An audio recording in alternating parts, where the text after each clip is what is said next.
Alright, gang. We are... Man, getting this stream up was really obnoxious. I'm not gonna lie to you at all. But we're here. We got the live breakdown between Shigaraki from My Hero Academia, a character I'm not familiar with, versus Mahito from Jujutsu Kaisen, a character that I am familiar with, and is like probably my third favorite character from JJK behind Yuji and Gojo. Like, so I was looking forward to this one because based on all the stuff I was hearing about who the best fit for like a Mahito would be and like what JJK matchups there are, this one was one of the popular ones for a while. Like, in fact, I've even Nuxtaku, fuck that guy. In fact, I've even talked about, like, yeah, you can see the cursor. Like, I've even talked about the matchup before in a very, very old video of mine on my second channel, where like, oh my gosh, yeah, I think this volume's good. Just had to adjust the volume on my mic. And like back when I did a matchup for every series that Death Battle has had on the show so far, this was the one I talked about. Didn't have much of an opinion on it because wasn't the most familiar person on the because like I hadn't checked out JJK at the time and My Hero Academia didn't really interest me much. Imagine if we got Carnage for Shiggy instead of Mahito. What is it with versus community and Carnage? Whatever. Anyways. So, like, obviously, when this episode was announced, I was all like, oh yeah, baby! Oh yes, and we do in fact have the voice mod. Yes! We got lots of stuff. But when somebody's about to die on death battle, it's all like... Yeah, Rip Frieza versus Pyron. That matchup was goated, but people weren't ready for it. Alright. Okay. And like... Alright, blithering Ponce sound thing. We don't have blithering Ponce yet. Like, but until then, we do at least have... And this was a sound font I created, by the way. I can't believe this. Someone shoot me. Yeah, we got a couple. I'm just trying like the free version of it for right now. But anyways, so Chad, right now, what did we think of Shigaraki versus Mahito? Like, what have you thought about so far? Just first impressions. Like, for the record, I have seen the episode. I know what's coming next, but chat, don't you spoil it next time for other people. Not yet. Let's not talk about it yet. Alright, and I also have my lunch here.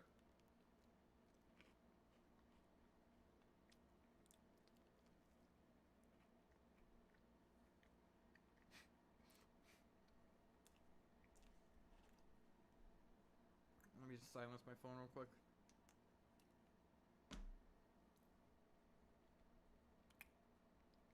Yeah. And like something about, all right, so far everyone's calling it peak, amazing, etc.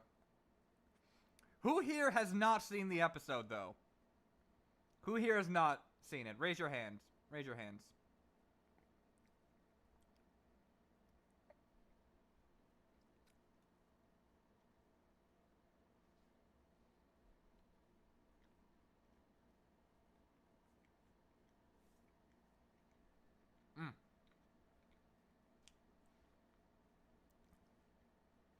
So far, it looks like Neo Arcadia and Axel05 have not yet seen the episode. But hey, y'all are gonna watch it with me. But so far, like, the majority of the chat seems to have watched it. So, let's begin.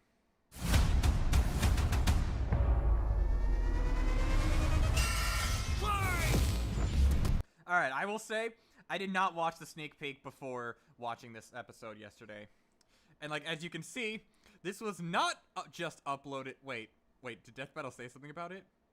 I never want to look at hands again. Oh, Death Battle.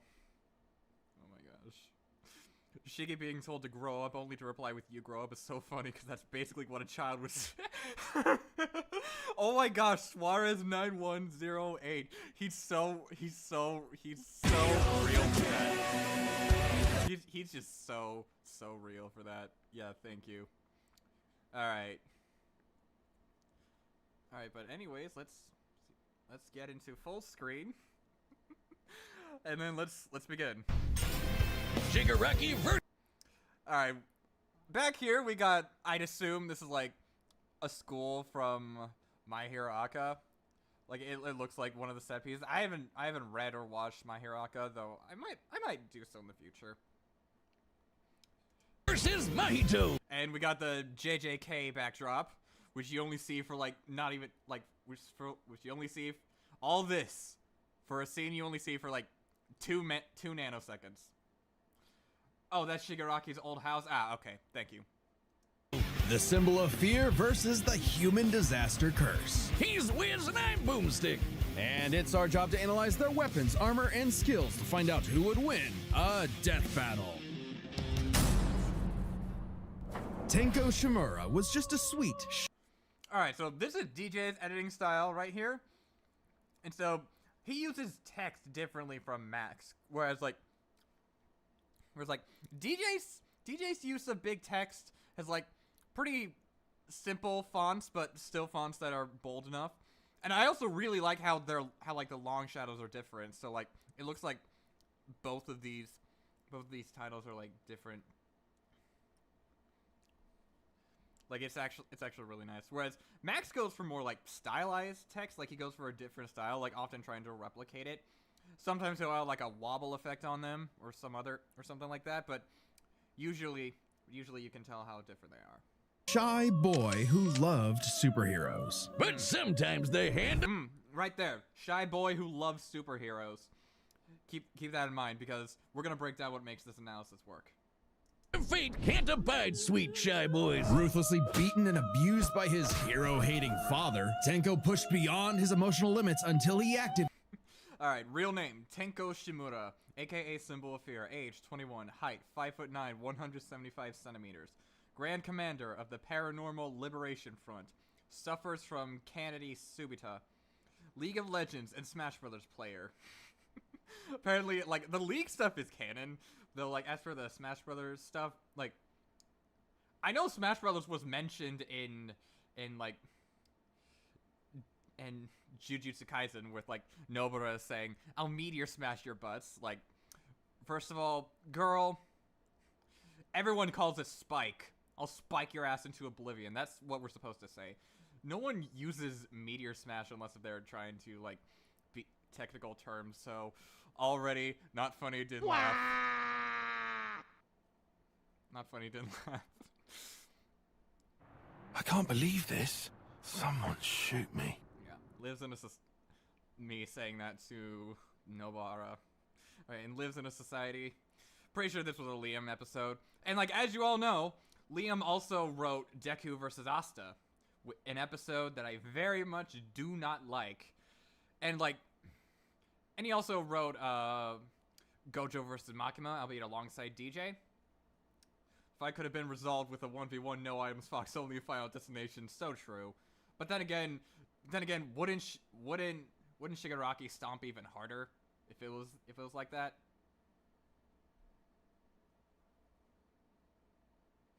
I don't know. I'm just saying. Then anyways, back to Liam. So basically, like, I'll admit Deku's analysis was like the least bad thing of the episode, but it still wasn't good. Like, it did get kind of drowned out by some poorly written jokes, and like it didn't quite go into enough of his character. Then again, like, it was always going to be fighting a losing battle, because from what I've heard, the episode was announced just before he was going through like a pivotal moment in his character. Why does Shiggy's dad look like Kira from JoJo's? Does he? Used by his hero-hating. Fate can't. This is father? Huh, I can see the same hairstyle. Can't abide. Alright. The ending to Deku's rundown aged so funnily. Yeah, because I heard, like, he gave up his powers, but like worked at a fucking fast food joint, like literally put the fries in the bag, little bro. And like, while I really liked Gojo versus Makima, I did not like Gojo's analysis because it was really boring and barely covered into his character. So well, I mean, I wouldn't say not looking forward to it, but like when I saw that he was writing this, I literally went, ah! Like, very nervous for this episode. But let's see where it goes. Let's see where it goes. Pushed beyond his emotional limits until he activated his inherent superpower, or quirk. It wasn't something cool like flight or super strength. In his terror, he accidentally killed his whole family. Well, except for dear old dad. That one was intentional. Tenko wandered the streets alone, silently begging for someone, anyone, to help him. If only a hero was there to save him. But instead, the only open hand he found belonged to the devil. All for one. The Annihilator's best matchup. The greatest supervillain in history. He took Tenko Oh no, let me know if I missed any black boxes, because I plan to be reading them out loud. under his wing, feeding a hatred of everyone and everything, and grooming him to one day lead his league of villains in destroying Hero Society. With that came a new name, Tomura Shigaraki, and an absolutely new name, Tomura. Ooh, we got a classic camera shake. And I just love how DJ composites like all of the, like, I think this is a scene from the anime where like hands are reaching out. That's such a cool effect. Makes it feel uncanny, especially with like these red colored hands. Shigaraki! They're not animated, but like they're very, very subtly panning. Might be a bit of a delay for the boxes, but we'll try. All right. Yeah. Because like YouTube chat's always got a delay. And an absolutely nightmarish quirk, Decay. It does what it says on the tin. Anything Shiggy touches with all 5 fingers turns to dust. Yeah, this is the big ability that like they discussed in the death battles. So it's pretty neat that they also talked about it first, but I'm pretty sure Shigaraki has a lot more powers than this. Like, I know Decay is like a big thing, but he's also got Fear Aura, he's got other quirks he's learned. So like it does kind of give me like Metal Sonic versus Zero vibes, albeit like it's not as obvious cuz like again, they are kind of basing it around his key ability, so which is fine, whereas Zero's key ability is all of them. Okay, my feet are starting to hurt. I gotta get a mat for my feet real quick.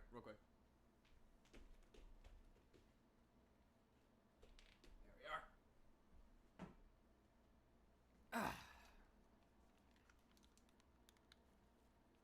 All right. Okay. Shigaraki wooden gloves. Okay, here we go. The perfect power for someone who just wants to destroy. Pretty menacing, if not for that dorky-ass costume. I get it, hands are his thing, but come on, they just look so dumb and fake. Oh, those aren't prosthetics. Those are real hands from his family that he killed. Oh, yeah. I really like how the music, like, maintains, like, Shigaraki as, like, this horror, like, this pseudo-horror vibe. Like, especially when they talk about where his hands came from. Like, attached to his face, and explicitly commanded to be left there by his mentor so that he would never forget his... Oh, here we go. This is the start of, like, All For One's role in Shigaraki's life. Here we go. Rage. Okay. While his use of Decay started off relatively weak, it rapidly increased in power and range as Shigaraki came into his own. Decay isn't even limited to whatever he's touching. Anything that touches something, he's decay. Alright, but the things that are connected to that object that get destroyed as well. Okay, I guess grammar's a little wonky, but yeah, fair. What happened to all for all versus one for one? I don't fucking... I don't fucking know. Decaying also decays. Spreading like an all-consuming miasma that can wipe out anything from an enormous tower to an entire city. Okay. Miasma that can wipe out anything from an enormous tower.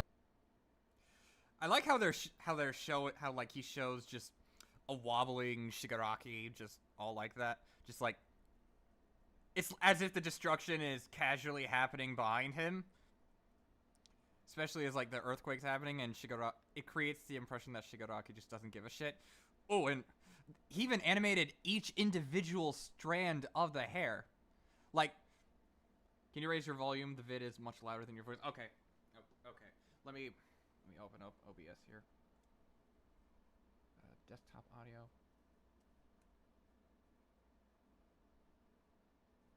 Alright, because, like, for some reason my mic doesn't want to increase in volume much.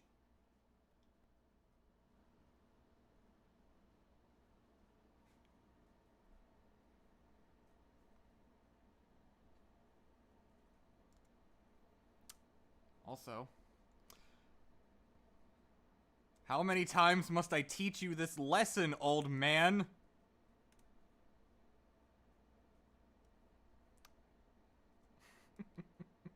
Oh my gosh. Anyways, back to this.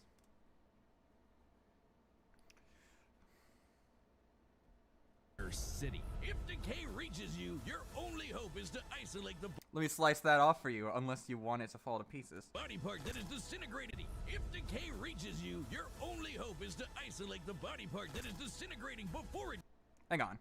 Decay reaches you, your only hope is to isolate. Okay, let me slice that off for you, unless you want to fall to pieces. Ah!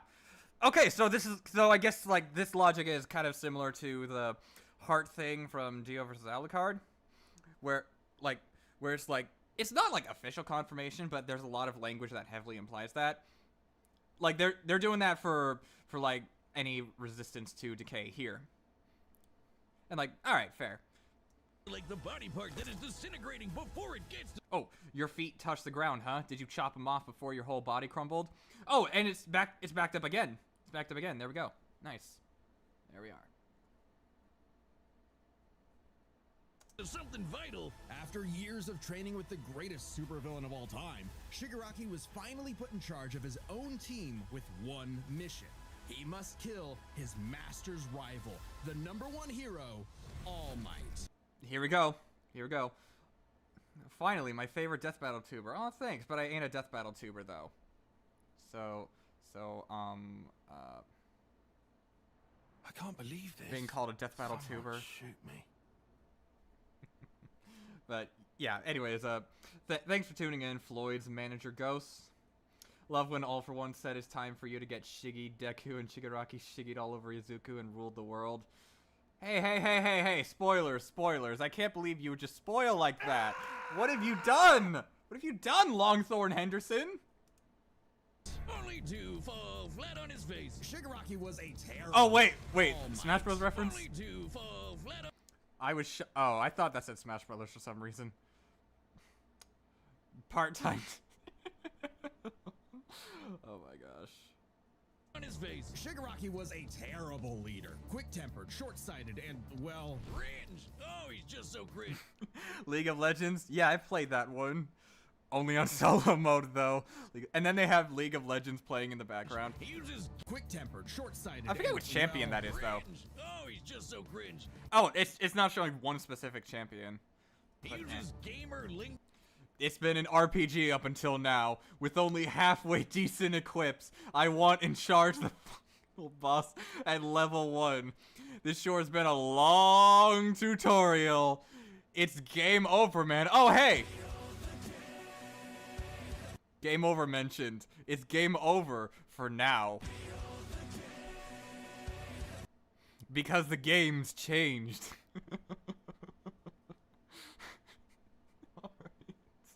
Yeah, he said game over. Go unironically. He whines like a baby when things don't go his way. He's the kind of guy who would say normie in real life in front of normies. That's a pretty funny description. And also the He's fucking the kinda guy 240p who cam. would say normie in real life in front of normies. Oh my gosh. I'm gonna turn up the video just a bit. Like not by much.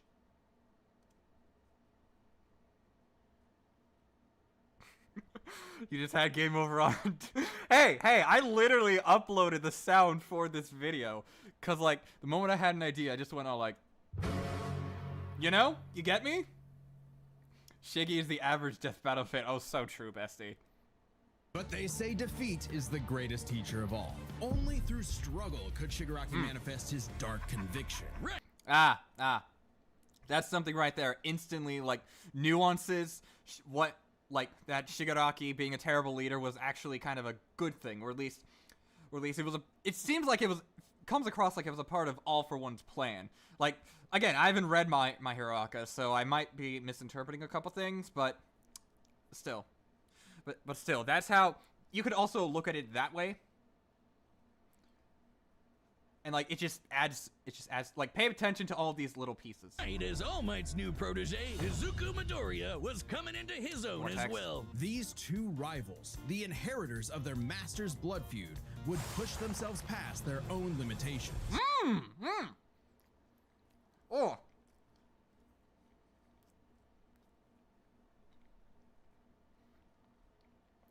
I love how they're individually color-coded to stand out from, like, the black and white space.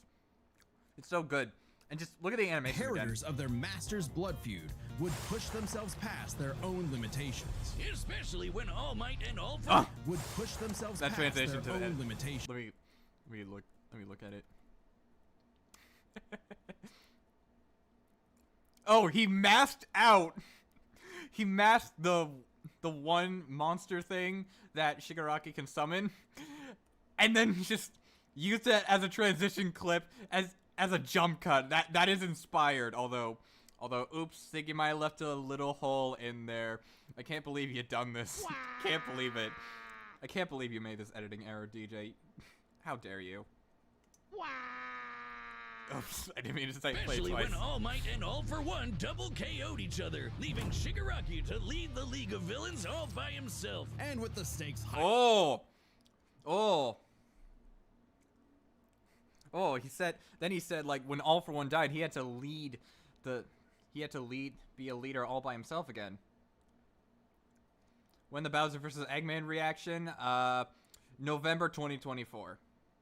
That's when. And then, but anyways, as I was saying, ooh, Longthorn Henderson, thank you so much for the super chat. Yeah, baby. Can we get some W's for Longthorn Henderson? I waited for you to cover My Hero Academia episode to spoil it. It was me, Barry. I made YouTube recommend you spoilers to ruin the watching experience, so your anger would make you slow enough for me to kill Iris. Oh no! Oh well. Wait, shit. Kill Iris? Oh no. Oh no, that's bad. She's dead. Can we get some 07s for Iris in the chat? 07 for Iris. All right. Okay, now. If I could just fucking focus for like 5 seconds. All right, let's just repeat what Death Battle said real quick. Leaving Shigaraki to lead the League of Villains all by himself. All right. Here we go. Here is this. Yes, this is what I was trying to talk about. Where they said All for One got KO'd. All for One got KO'd, and then Shigaraki had to be a leader all by himself this time.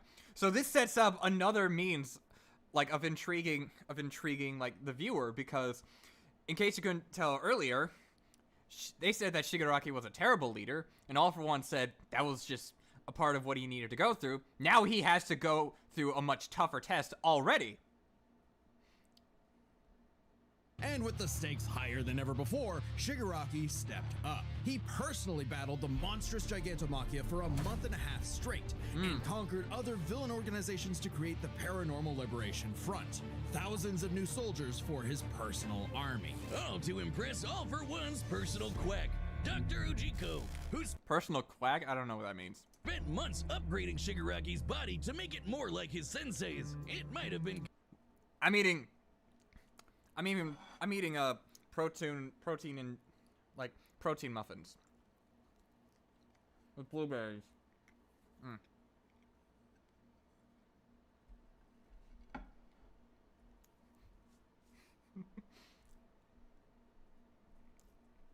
constant agony, but Shiggy went from Chud to Chad. Ujiko's experiment. That's probably the one line I don't like in this analysis. Went from Chud to Chad. I know it's kind of like that gamer language. Muffin button. Yeah, you're right. Anyways, I know that this is supposed to like be as an homage to like the gamer language Shigaraki uses unironically, but if they're making fun of it, then like it kind of be like low-key hypocritical to like use this similar type of language. Experimentation vastly increased Shigaraki's strength, speed, and durability, enough to match and surpass even All Might's absurd power. Ooh, there we go. There we go. This is actually a really subtle way of saying that Shigaraki eventually surpassed All for One as his leader. And like they bring up all these other feats, like the Gigantomachia, like fighting him for a month and a half. They bring up how he became a better leader. It's all for Front, thousands of new soldiers for his personal army. all to impress All for One's personal quack, Dr. Ujiko, who spent months upgrading Shigaraki's body to make it more like his sensei's. It might have been constant agony, but Shiggy went from Chud to Chad. Oh, and that happened after he got his body, like that happened after he got his body upgraded, and like just more pain he had to go through. Ujiko's experimentation vastly increased Shigaraki's strength, speed, and durability, enough to match and surpass even All Might's absurd power. Sharing All Might's power, but And then we get to the stuff where he surpassed All Might, getting them that subtle power creep through storytelling. between them, Deku and Bakugo were able to punch an island-sized hole in a cloud that reached 24 miles into the sky. We've calculated that. before to be nearly 80 million megatons of TNT, almost as much as the meteor that wiped out the dinosaurs. And Shigaraki can now move fast enough that his body produces hypersonic shockwaves and can even catch laser beams. And he's tough enough to survive Star and Stripes Intercontinental Ballistic Cruise Punch. Now the new name for my penis. Move over, gigantic Omega Storm. And another continuity error, because last time he named his penis, it was named Righteous Indignation. I can't believe you would betray your own lord, Boomstick. You should be ashamed of yourselves. I hope the writer gets fired for that blunder. Anyway, it also made a pledge. And then you hear a little boing sound effect after he finishes it. Like, let me play it For again. my penis. Move over, gigantic Omega Storm. Anyway, it also made a pledge. The boing. And that was also used as a transition sound effect for like this manga panel. It's so funny. So big it showed up against the curvature of the earth. Though he might seem invincible, when Shigaraki's body is pushed hard enough, he will evolve into a state of uncontrollable power. So Decay became? Oh shit, more hands! Shigaraki can spontaneously— Oh my gosh, the sound design on this. So Decay became? Oh shit, more hands! You guys might be shaming me for knowing about the penis, the boomstick penis lore, but who things?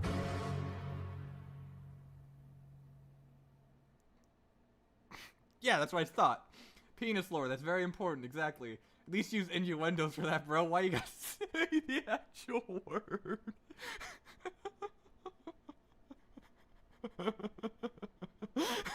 The chat right now be like, oh my gosh. Shigaraki can spontaneously generate flesh into existence, seemingly oceans of it in an instant, whenever he wants. He can even— Oh my gosh, this music is going so hard. And like the sound, like boom, sound effects, oh my gosh. Existence, seemingly oceans of it in an instant, whenever he wants. He can even use it as a type of armor to defend himself. I originally, excuse me, I originally thought it was synced with the music, but it's not. But that's fine. In close combat. But that's nothing compared to Ujiko's greatest gift. Shigaraki wanted to be the new All for One, so what better way than the old man's quirk? All for One's quirk, All for One, allows its user to steal and store quirks with just a touch. And All for One has hundreds of them stored up, collected over the years. Each quirk is connected to a memory of its user's essence in the form of a spirit, a vestige. All right, here's a black box. Though created from biological quirk factors, vestiges are described as being souls and spirits. It is even remarked that the vestige of All Might within One for All becomes more clear as he gets closer to death. Let's take notes. Let me pull up a notepad real quick. Equal to souls. Stream's buffering for you? Eh. It seems, I mean, the connection's fine. Like, if a stream is ever buffering, then chances are it's more likely, it's really just like, it's probably just your connection usually. That's my experience anyway. Alright. Just the, is that guy just, huh. Now that you pointed out for me, I can't unsee it. So thank you. Thank you for putting that knowledge in my head. Alright. Alright, anyways. Kinda like a piece of their soul. They exist in Oh, this kind oh. of psychic world in Shigaraki's body. Oh, they said it. They said it. They said kind of like a soul, so I guess they didn't even need the black box for that. Though I guess to like elaborate a little more. And can even act as a spiritual defense should it be invaded. And with those vestiges came quirks like super fast healing, air blast, radio waves, flight, telekinesis, teleportation of others, and the ability to track foes. He can even combine multiple quirks together, like in this big-ass electric Kamehameha. However, any vestige— Another black box. Shigaraki stole Danger Sense from Deku specifically by stealing the vestige of Kage Shinomori rather than the quirk factor, proving that the two are linked. Alright.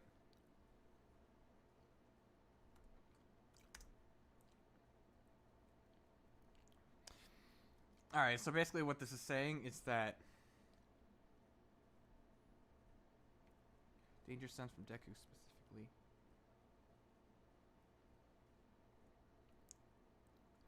Okay, so Stolen there, like okay. Basically, I think this black box is just justifying, consider it an equivalent exchange for the Schmeat lore. Okay. Alright, Scully. Shigi's ability to combine quirks. Okay. Second black box. Void will also remove that quirk from Shigaraki's repertoire. They're also sentient, and some can even fight for control. which is when the second shoe finally dropped. Because Shigaraki also got All For One's vestige, that means All For One was now in possession of a shiny new body that he'd spent the last 15 years molding for him to take over. Shigaraki's entire existence was planned from the beginning. Why? Because All Might's previous mentor was Nana Shimura, Tenko's grandmother. All that to mess with All Might. Alright, here's some feats right here. Destroyed Deka City. Fought Gigamantia for a month and a half. Caught laser beams. Okay, there we go. Okay, so they did mention it like in the sidebar here. Proved the legitimacy of the Quirk Singularity Doomsday Theory. Could decay all of Japan in a week. Far stronger than All Might. Defeated Redestro, Stars and Stripes, Razorhead, Mirko, Bakugo. Alright. So, I'm actually going to take another note here saying caught laser beams. You'll see why in a minute. That is some next level hating right there. He It was me, All Might. manipulated Shigaraki's entire life, all for one purpose: to create a soul so corrupted it would grind away at All Might's perfect world. Damn.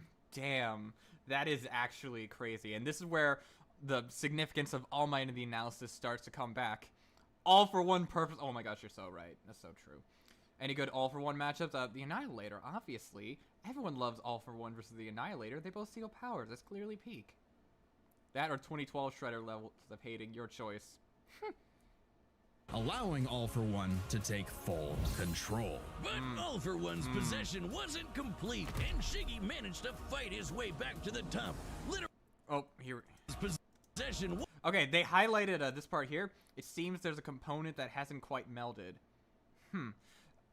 I think they might be talking about Shige's soul. Again, correct me if I'm wrong, chat, but I think they're talking about how his soul has like avoided corruption from All For One. In all seriousness, All For One has the guy from Mob Psycho. Yeah, I've heard about that one. wasn't complete, and Shiggy managed to fight his way back to the top. Okay, bit by bit, without you noticing, I started reclaiming myself from the inside out. So when they say like fighting his way back to the top, meaning fighting his way out of being a broken kid. Literally decaying his way through vestiges in the process. Oh, I really like that word choice specifically. Decaying his way through his vestiges. And if you recall, they gave a lot of attention to his decaying ability. So this is just level writing right here. All to fight his rival Deku one last time. Oh, and the rain and added thunder effects, that's so fucking cool. Despite Izuku's best efforts to save him, Shigaraki was too far gone. His spirit decayed by years of venomous hatred. And the new symbol of Decayed by years of venomous hatred. Again. Once again. Wait. Need mic up. There we go. Level writing! Behold the king level writing. Absolute king shit. Hope defeated the new symbol of fear, burying All for One's grudge for good. All that Shigaraki asked was to be remembered as the heartless destroyer he was raised to be, and not the broken, angry, crying little boy he really was deep inside. And the music right here. The music right here. Holy For just that one moment, though, Shiggy got in Deku the only thing he'd been denied his whole life, the one thing his lifelong nihilistic tantrum was really all about. He got a hero who tried to save him. Yes, absolutely perfect. And if you remember how they described him earlier. Tenko Shimura was just a sweet, shy boy who loved superheroes. Absolute cinema. Absolute cinema. Yes. Behold King Liam Swan. Behold King Liam Swan. Absolutely. Brilliant writing. Miles better than Deku versus Asta. And like, even way better than Shoto's analysis. I even say this might be better than All Might's analysis. Like, both are top tier analyses. Like, and they are trying to do different things. It made so many people tear up, me included. The tragic tale of Shigaraki is so peak, especially in this analysis. Wish I could get a decay-proof vest and hug child Shiggy. Oh, and the glass shard. Listen to the sound effects during this edit here. The crying little boy he really was deep inside. For just that one. The glass effect, because like they're referring to him as broken, and then you have like Deku plowing through broken glass. That's really smart, really smart. And otherwise, like, the sound effects have been really bombastic, like, so far. We're at the end of Shigaraki's analysis, Delta Nova, but what's up?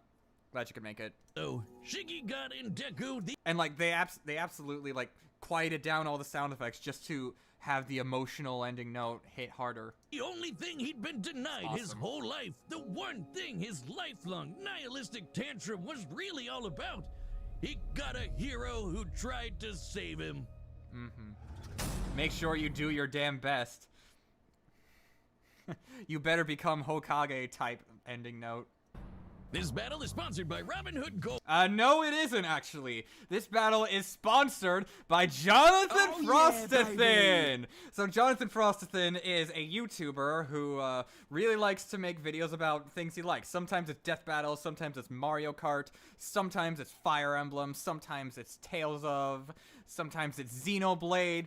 There's just a lot to check out in the form of video essays, multi-hour rankings, live streams playing games. There's just a lot to check out. And he's also got a membership program where if you like just donate $2 a month, that's $2 a month, you get members exclusive content, access to the scripts of my videos and rankings, sneak peeks and reveals for certain polls that I like, for the polls that I do for the rankings, like the Mario Kart one. As well as you get to decide the order of my videos. So if I ask which video I want to do first between like stuff I've already confirmed, like Mario Kart, like for like the Mario Kart 64 course ranking, the JoJo All-Star Battle R soundtrack video, you get to decide which gets to come first just by joining my membership. So, and for all that for $2 a month, is that a good deal? What do you say, Captain Falcon? Yes. And Brandon Yates, what do you have to say about Jonathan Frostathan? Absolutely. And Tyon, what do you have to say about the people who are not joining my membership program? I can't believe this. Someone shoot me. I don't blame you for that one. So once again, just $2 a month to join my membership program, and also don't forget to like this stream and leave a comment down below. And if you haven't already, subscribe to the channel. Helps me pay helps him pay the bills. There you go. So thanks again to Jonathan Frostathan for sponsoring this death battle stream. Took on a sphere. Slew his pussy. All right, here we go. Here we go. Oh, and about the membership program, there's also emotes. So all the members in the chat, flex the emotes, spam all the emotes. Like, make all the non-members jealous. Right now, do it. Ever since Cain slew his brother Abel and wetted his fields with his blood, Christian moment. man's greatest fear has been his fellow man. But what if this fear took on a life of its own? What if all that negative emotion humans felt for one another spilled from their bodies and congealed, forming, over time, a living being fueled by malice, which believes in nothing but the law of the jungle? Ah, oh, Liam, you just love your English major stuff. And you told me you weren't even an English major. You said theater major, like that was any different. Well, then you'd have the special grade curse with a patch face, Mahito. Oh, I've had people tell me I've become a human disaster curse when I've had too many mojitos. Mahito. That's like a top tier boomstick line, but right there. Like in the context of this. I guess it was easier than I expected it to be, but you know. Like, that's just one of my favorite jokes in all of Death Battle now. Anyways, aka Patchface, age, a few months old, height, 5'11", 180 centimeters, unregistered special grade curse, leader of the disaster curses, fan of J.R.R. Tolkien, which is absolutely based, by the way. Name means true person. Clearly not Mahito, but I guess. Also lives in a society. Green is a color that reminds you of money, and money goes toward creative films, therefore point proven false. Alright. Mahito is one of the deadliest beings to ever afflict mankind. He's no mere mortal, though, but a cursed spirit. Innumerable spirits exist, weaker or stronger depending on the amount of anxieties, jealousies, hatreds, and fears humans feel about them. Like the fear of locusts, kinda weak. Or the fear of smallpox, getting stronger. Or the fear of fire. Oh, goodbye, Tokyo. So it follows that mankind's fear of itself would be So Jonathan, were you rooting for Mahito to lose just like every other JTK fan? Yes.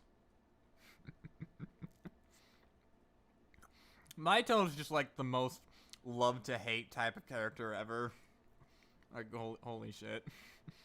And also, let's talk about this hammock swinging. Goodbye, Tokyo. So it follows that Like, let's talk about how smooth this hammock swinging is. Because there's a lot of level to it. Like, I believe DJ uses Adobe Premiere for editing, whereas I use DaVinci Resolve. So, like, if I get my terms mixed up, that's why I'm using DaVinci Resolve terms. But there are these features called pitch and yaw. You can actually use. These are one of the only complex, like, these are one of the only fancy edits that you can just easily access in the edit tab. And so I'm pretty sure that those effects are what he's using here, along with just like the animation of Mahito's arms just moving up and down like that, very squashed and stretchy like so. And like he adjusts the timing of it to really give it a swingy feel, like whoosh, whoosh, whoosh, whoosh, whoosh, whoosh. Feels very satisfying.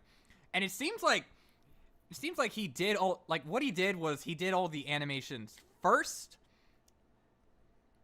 and then like he started adding the swinging stuff. Cybot, Kinger, and Mahito in Death Battle share the same VA. Exactly, yeah, Sean Chiplock, my beloved. They could have gotten Sean Chiplock for Sauron vs. Lich King to do his noob Cybot voice there. Yeah, I heard about that. Like, in fact, I think that was speculated, but then it was like Ryan Solis and Philip Sacramento, aka not Michael McConaughey. What? I swear, I mean that as an endearing term. Michael McConaughey is one of my all-time favorite voice actors. So I swear, I mean nothing but would love be with extremely powerful. Those negative emotions manifest as Mahito. Thanks to the hatred spewed between people, I was born. A being composed of cursed energy. It's basically like evil ki. Cursed energy can be used to make spirits way stronger, faster, and tougher than any normal human. And it's invisible, making cursed spirits are usually visible to the naked eye. Yeah, just like pretty blatant Mahito right there. Impossible for the untrained eye to see. Oh, and it's doing that Gojo versus Makima type edit where he uses color theory when on the text instead of just like highlighting the text normally. Because if you remember in Gojo vs. Makima's rundowns, like, Gojo's ability highlights were in blue and Makima's were in red. He's doing that same thing here, but making it purple. Only a life or death situation can galvanize a normal person to see a cursed spirit. That also makes cursed spirits virtually immune to physical damage. It doesn't matter how strong you are. A curse can only be exercised by another curse. They may be Yeah. physically present in space. Okay, curse physiology, superhuman physicality, partial vulnerability, invisibility, combat adaptability, cursed energy, auto-regenerative reserves, black flash, barrier technique, curtain, binding vows.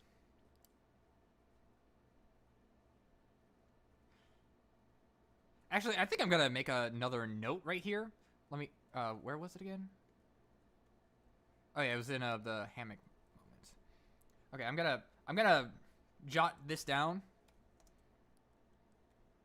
Thanks to the hatred spewed between people, I was born. There we go. Okay. Those negative emotions manifest as Normal human, and it's can only be harmed by attacks that embody spirit matter like cursed energy. which makes curses insanely hard to get rid of, like ghosts, cockroaches, or my ex. That's why Boomstick ex-wife moment. Didn't laugh. I hate the Boomstick ex-wife jokes. I hate the Boomstick ex-wife jokes. They're so much worse than the Boomstick dad jokes in every way, chat. I swear, I hate them. Yeah, ghost cockroaches. Which? Okay, this is one of the newer Pokemon, right? Which one is it again? Which one is it again? Remind me, chat.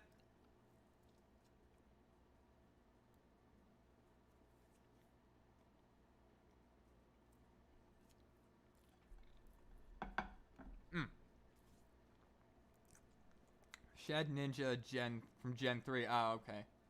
Alright, thanks, guys. Thanks.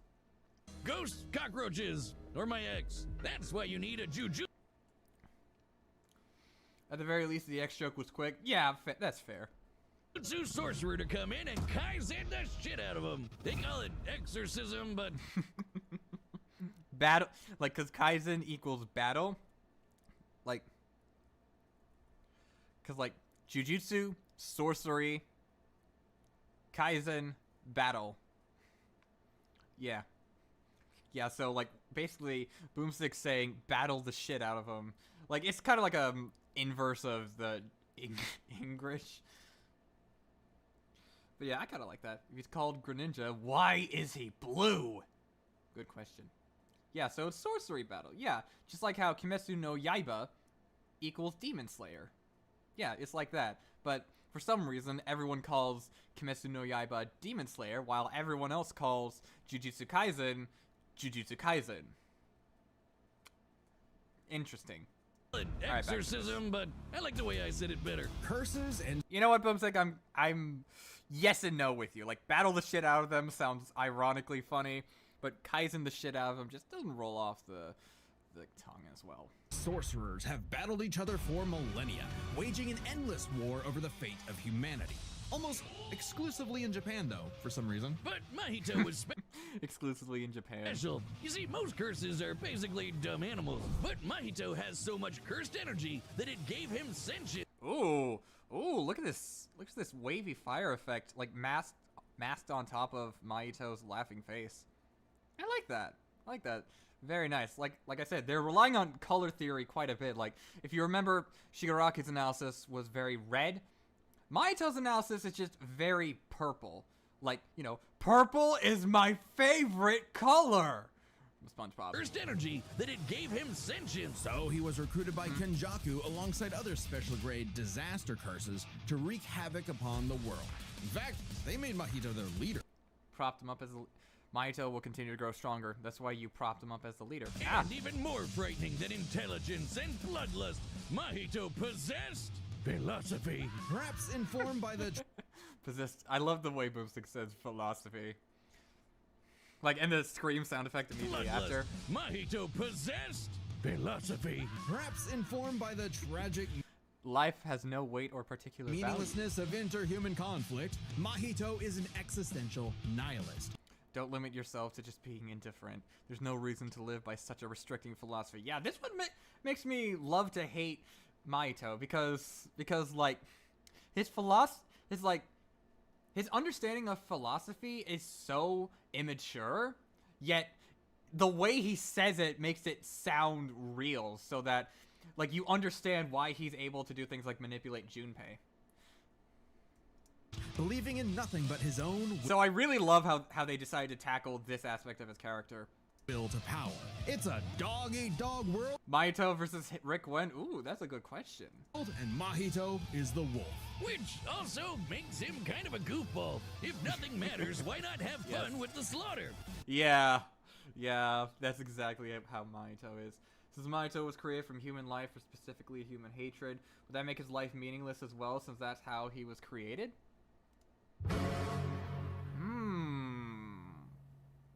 Very interesting point, Steph Mac.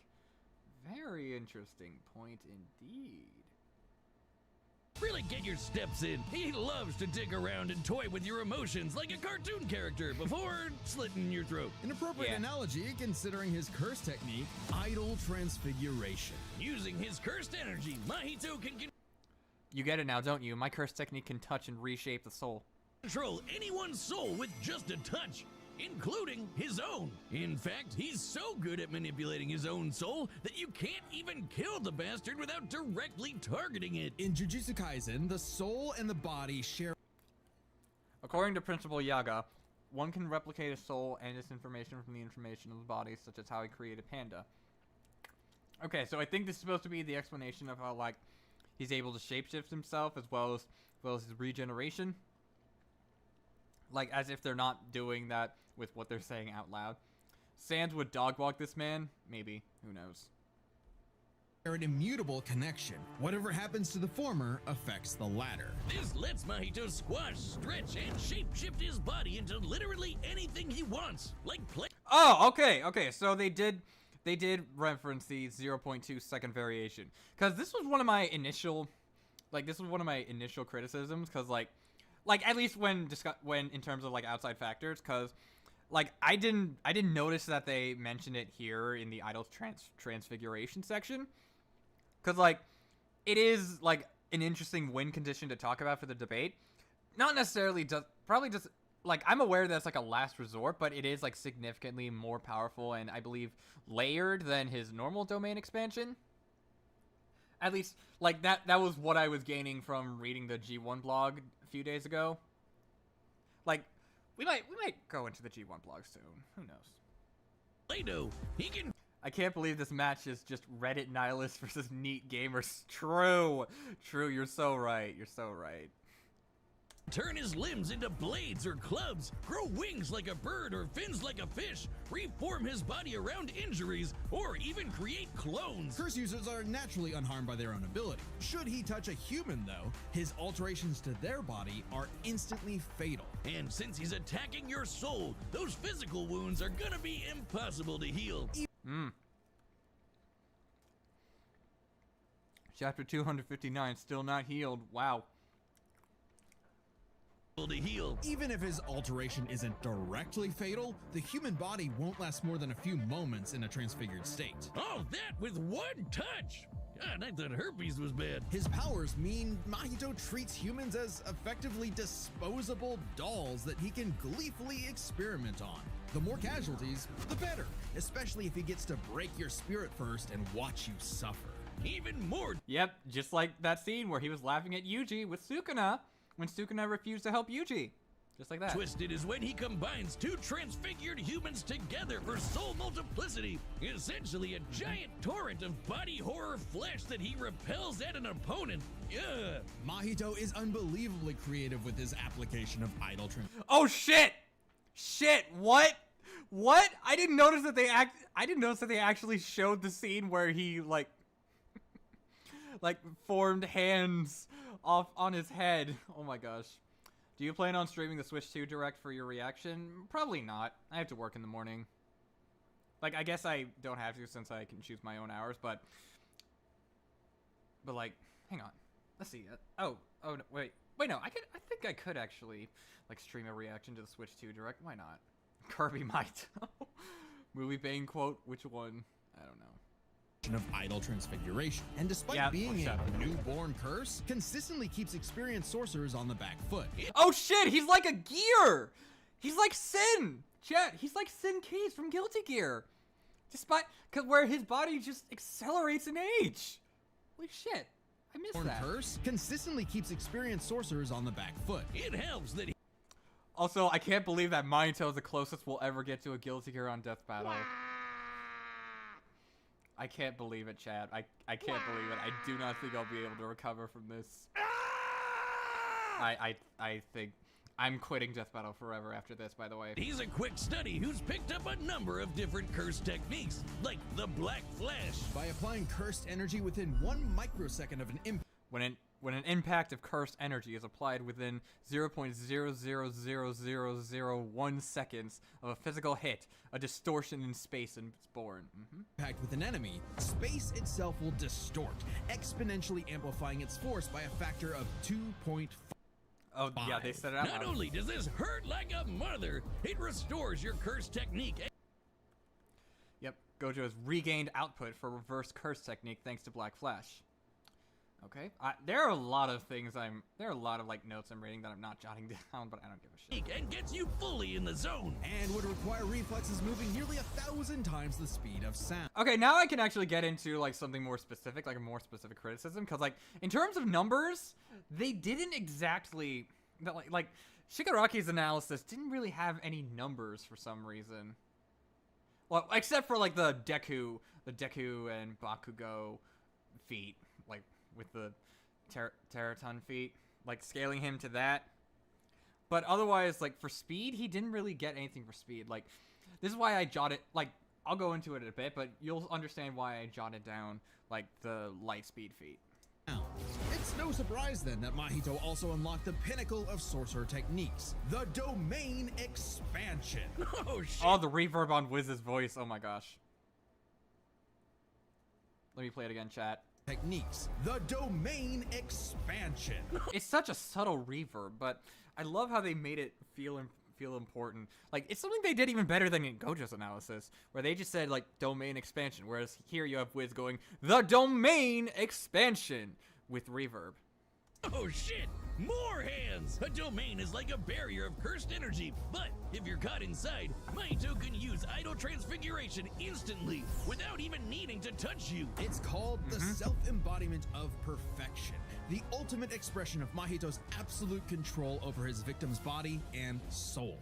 The only time it ever failed was against the student sorcerer and Mahito's archenemy, Yuji Itadori. Because Hey! Hey! Yuji mentioned! Oh yeah, baby! Yuji officially mentioned. Already as a W over Gojo's analysis. Because they actually bothered to name drop Yuji. Despite being even less important to Mahito's story than he was to Gojo's. Absolute Oh, yeah, W. baby. Good job, Liam. You finally remembered to do the bare minimum.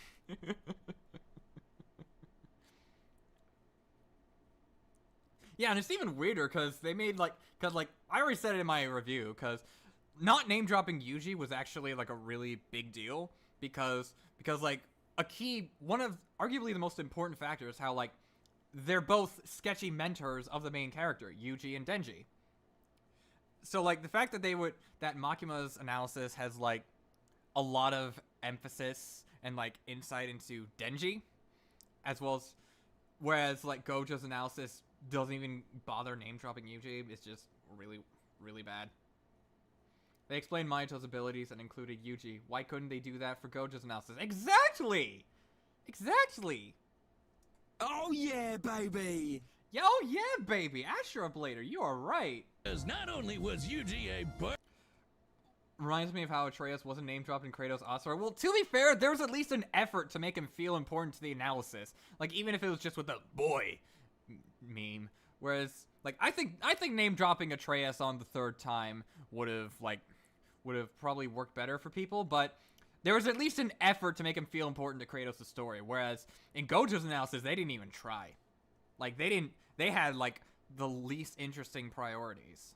Inducing goody little two-shoes who believed in the inalienable rights of all living things, blah, blah, blah. He also had a curse inside of him. The king of curses, Sukuna. And we get a Sukuna mention, which also would have benefited Gojo's analysis. Holy shit, this episode just cannot stop taking W's. Which meant Mahito's ability affected both souls in Yuji's body. Sukuna didn't like that. No surprise, and kicked Mahito's ass, forcing Patchface to fight with a handicap whenever facing his pink-haired menace. Yuji's belief in the value of human life flew directly in the face of the world that Mahito knew to be cruel and meaningless. So he made it his mission to crush Yuji's spirit before killing him, murdering his friends, defiling their corpses, and brutally battering him before going in for the kill. And he's got the strength to do it. Mahito's one of the most powerful curses in the world. Now, this is another criticism I have of Mahito's analysis, where, like, this line saying one of the most powerful curses in the world, they say, like, relatively close to the end of the analysis. Like, as you can see, there's only like a little over a minute left of the analysis, and it started at around, right here, 8 minutes. So, like, this line being said, like, I guess I might be nitpicking here, but this line being said, like, over 6 minutes in, it's just kind of weird. I just think that if they said it at the beginning and then went into his powers, like, it would have flowed better for me, but I don't know. I'm just not a fan of the pacing here. And his growth is exponential. Fellow disaster curse. Though the growth being exponential being here is fine. Cause, like, going to his powers and going into, like, the speed of Black Flash and then saying his growth is exponential, saying that he might even be stronger than that. Like, I think that's what works better. Wait, why are we talking Meta Knight in the chat? Who started this Meta Knight convo? Why are you guys ignoring me? You're making me sad by ignoring me. How dare you? Anyways, other side materials such as Curse Class and Phantom Parade show that Mahito is relative to his fellow disaster curses in sparring sessions. Gege has also said that Jogo would die to 5 Black Flashes from Yuji, and Mahito can survive several from both him and Todo. Okay, okay. Alrighty then.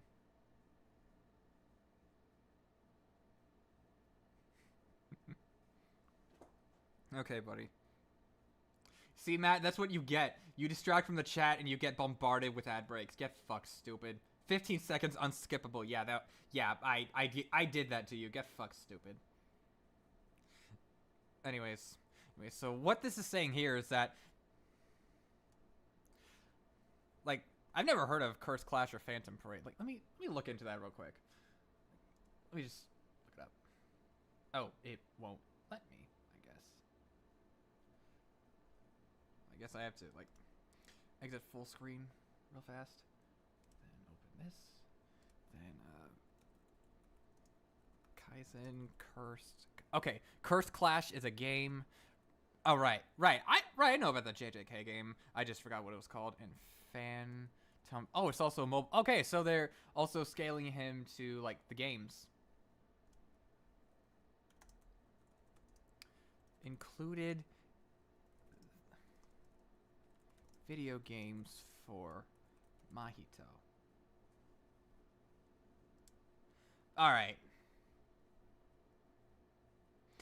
now let's get back to this. Anyways, the Jogo meteor feat. You've seen this number before. Capable of reducing the city of Shibuya to ash. That'd take an energy of over 800 kilotons of TNT. And what was the number they gave? Like, what was the number they gave that the meteor feat? Like, let me see if it's the same number, because they didn't say that, like, as determined in Gojo versus Makima or anything. So like, here they said 800. And Mahito can take as good as he can get. Oh my gosh. Okay. 832 kilotons. All right. Okay, kilotons.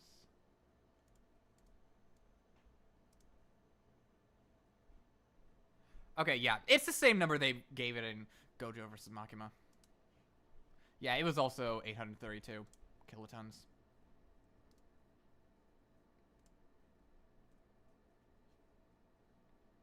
All right.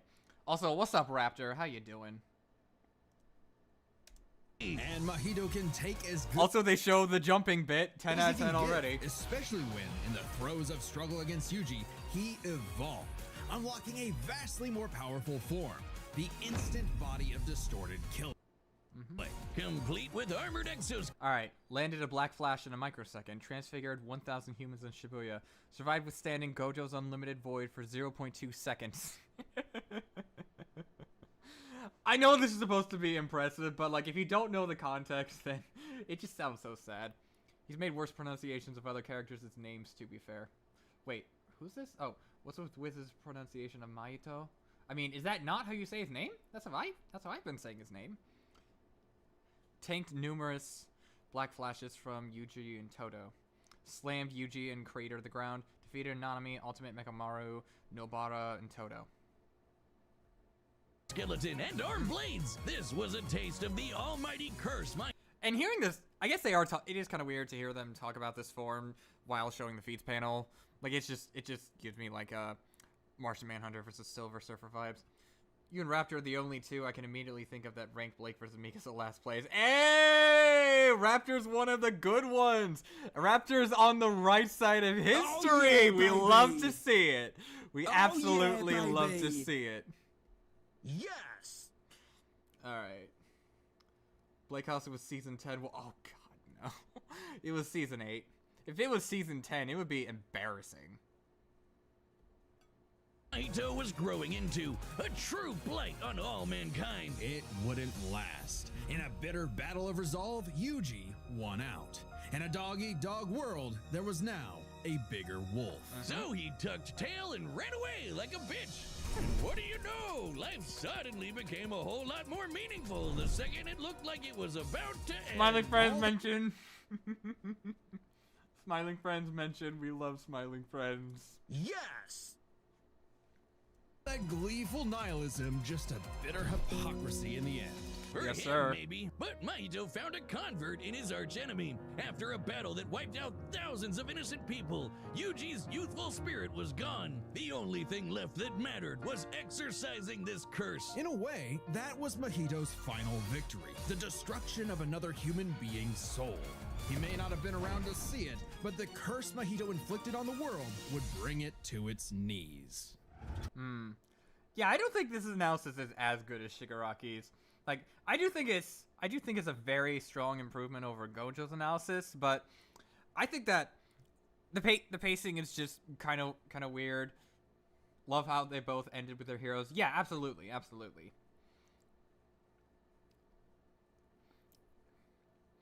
Then I also love I really like how they like fleshed out his character, like, and tried equating it to versus, but I just think that while it's good, it is ultimately just a lesser version of Shigaraki's analysis. Like, the emotional beats were stronger there. Like, I think that the only, like, thing this episode is going for is that it does a better job weaving in verses and story. Cause Shigaraki's analysis was very much story. Like, yeah, they went into some versus stuff here and there, but, like, there were no calcs. Except for again, the like, Deku and Bakugo feat. Like, but, like, no calcs that came from something that that Shigaraki was able to do specifically. Which, like, doesn't have to be a bad thing, but it does give, like, Mahito's analysis an edge. Hey, do you see that join button? Yeah, that one. That's your... Guys, I have a join button too! It's right below! Like, it's in the same spot as where Death Battle's join button would be, but with my channel. Click it! You should totally click being it. a Death Battle champion. As a champ... Oh, and also, while I'm here, we're going to be streaming every Sunday. This channel is going to have weekly streams on Sundays, whether it's Xenoblade 3, making a tier list, another Death Battle breakdown, depending on the weekend it is. So, like, just stay tuned for that. Though I will say, I'm gonna take a 2-week break from streaming just because like I'm gonna be out of town for the next 2 weeks, but we'll be back then. We'll be back then.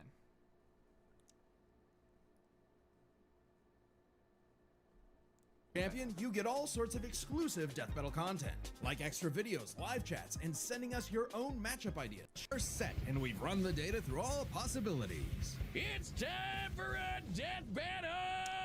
All right, here we go. Sadly, there were no Fortnite memes, so like that makes me very sad. I'm very sad for the lack of Fortnite memes. I find the lack of disturbing. But you know, we can always redeem himself. Maybe the animation will be good. Who knows? Right off the bat, we already got a Persona 5 thing going on with the human with no face. Until we get jump scared by like JJK styled humans, which I did not expect.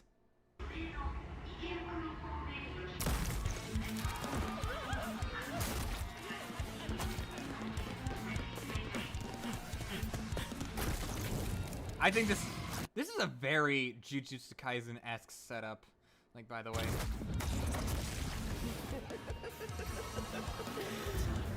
Oh, I love that. I love that eye transition. Like, I'm pretty sure it's the search quirk.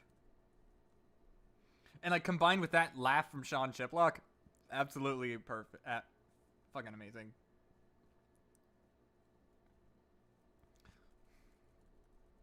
And then Black Flash versus Reverse Flash. You do realize that there is actually a DC character named Black Flash, right? I think it's like the physical embodiment of death or whatnot. Anyways, watch this. He blinks, and then it's all red, like the color theory from Shiggy's analysis. Remember? Then it reveals Mahito, and then we get like a zoom out with like RGB splits over here. And the flickering lights. This is absolutely incredible reveal. Combined with Sean Chiplock's laugh. Like, let's listen to it again. I'd heard of a powerful villain stalking these parts. I cannot believe that's Tom Shock, by the way. Like, as someone who has, like, heard his normal voice. Cause like when I was active on Twitter, I used to join, like, Twitter spaces with him. But like, I did not think he. Well, I mean, I guess I shouldn't be as surprised since he's obviously capable of doing a higher pitched voice. Like, he did voice SpongeBob in Death Battle, after all, and like I've heard his like typical nerd-esque voice before in like certain comic dubs he's done. But I still didn't think he could do such a good job with Shigaraki. All right. My organization is going to tear this putrid world down around us. And like no mouth on Shigaraki. We could use a freak. I'm not calling it like a bad thing, by the way. Tom Shock voiced Omni-Man and Shigaraki and Dio, who won their fights in curb stomps. I wouldn't say Shigaraki was a curb stomp. Like, it's actually pretty close. So, like, I do think Shigaraki wins more often than not based on the stuff I've seen. Of your talents. Little old me. Do I want to be king of the social rejects? How about I bring them your head instead? Fine by me. Let's call this your audition, Sickum. Yeah, he was Kool-Aid Man too. All right, let's take a look at the like portal effects again. Also, can I just say I fucking love Mahito's facial expressions? Like, look at this one. Look at this one. He goes from toothy grin to They absolutely nailed Mahito's personality in this fight. I absolutely love it. Like, in fact, as much as I loved Gojo's portrayal in his death battle, where he was just like the most fun dude ever, I think that Mahito's characterization, like, is more accurate, because remember, Gojo's more menacing side was barely touched upon in the fight, whereas here they're covering like both, like all the primary sides of Mahito's character, like his goofy personality, his creepy nihilism, and even his very immature philosophy, as we'll get to when we get to the end. Average League player versus average Valorant player. If Mahito played Valorant. Probably Smash Brothers player would be more accurate because Nobaro's played Smash Brothers and obviously Mahito would scale to her, clearly, so that's clearly how it works. This is a better JJK episode than Gojo vs. Makima? We'll talk about that. What's Valorant? He spelled it wrong. It's it's actually spelled Valorant, like A-N-T, not E-N-T. Like, and just so, like, people watch the VOD can see what I'm talking about. Like, average Valorant? No, it's spelled like Valorant, if I remember correctly. But, you know. In the nicest way possible, I'm happy they remember to draw the corpses in the back and not forget them. Oh, you're right! I didn't notice that! Holy shit! Yeah, they don't just disappear during the fight. And if they do, it's like after there's already been like enough destruction between the current fighting going on.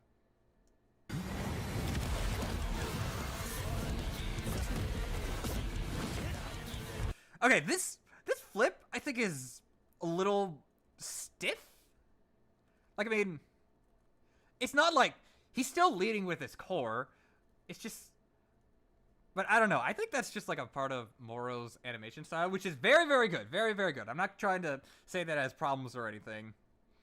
But like, he uses a lot of rigged animation, which, as amazing as it can be, like you just saw like Mahito's facial expression, so rigged animation can work wonders for that. Like for adding like really slick and smooth facial animations. But like rigged animation can be very, very easy to notice and compared to more traditional hand-drawn animation. And like this is a like rig, this like bend is kind of like a rig animation moment. And also there's this little like pelvis lock here, if I'm using the right terminology. It's kind of right there. It's not a big deal. I'm just going over it because it's something that I noticed on my first viewing. Oh, and I also just noticed that these monsters are like shaded differently from the other characters, which is fine. Like it's fine. There are already like a lot of assets in this animation. I say that like he did make Bowser vs. Eggman, which but whatever. Oh, but that like spin around? Let's look at it again. So, he's like reacting to a knockback. Then he like hops over, and dashes around. See the smear frames right here. Dashes around the pole. Then like slides by the wall and then does a FNAF jump scare. Very cool movement. Like let's watch it in motion. It adds, especially it adds a lot to the timing and like just the force and speed of like his FNAF jump scare moment. You'll notice Mahito missing a forearm in some later shots. Yeah, I could chalk that up to just Mahito being Mahito. Low-key, not gonna lie. Alex Mercer versus Makima, bad. And oh my god, I can't get enough of this fucking camera movement. Like, just look at it. I'd honestly say it's like better camera movement. Like, I don't know about better, but camera movement on par with Cole versus Alex. Like, let's just take a look at it here. It's just moving around. Even as Mahito is being animated on, like, like, hang on. What's he being animated on? Like, let's go back to the beginning of the scene here. 1, 2, 1, 2, 1, 2. But, like, his hair is moving. His hair is moving on ones, which, if you remember Blake vs. Mikasa had something like that as well, but it's like, it's easier to get away with it in 2D animation like this, especially for like a smooth style like Moro's. It's like, look, 1, 2.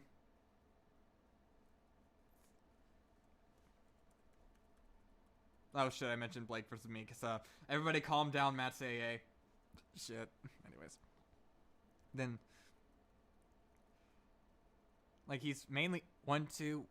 Yeah, he's kind of like being animated sort of on, except for like moments where like it's just a still image, but it's being panned around the screen, like to really, so that the focus is all on the camera work. And it also, like, I'd also reckon this, like, simplifies the action.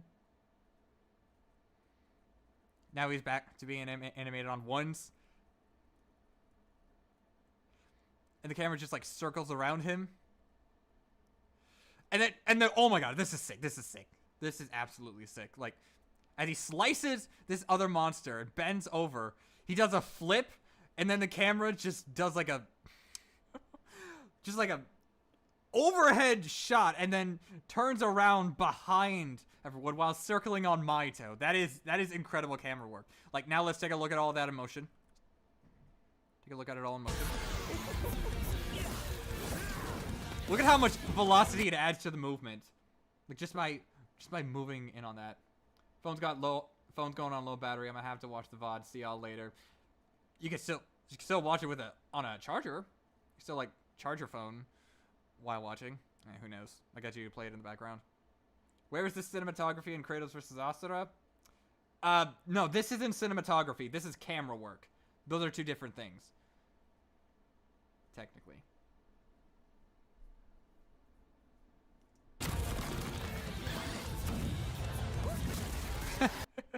Woo!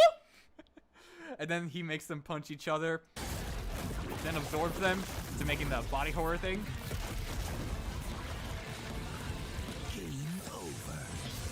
Uh-oh, he said the thing. He said the thing.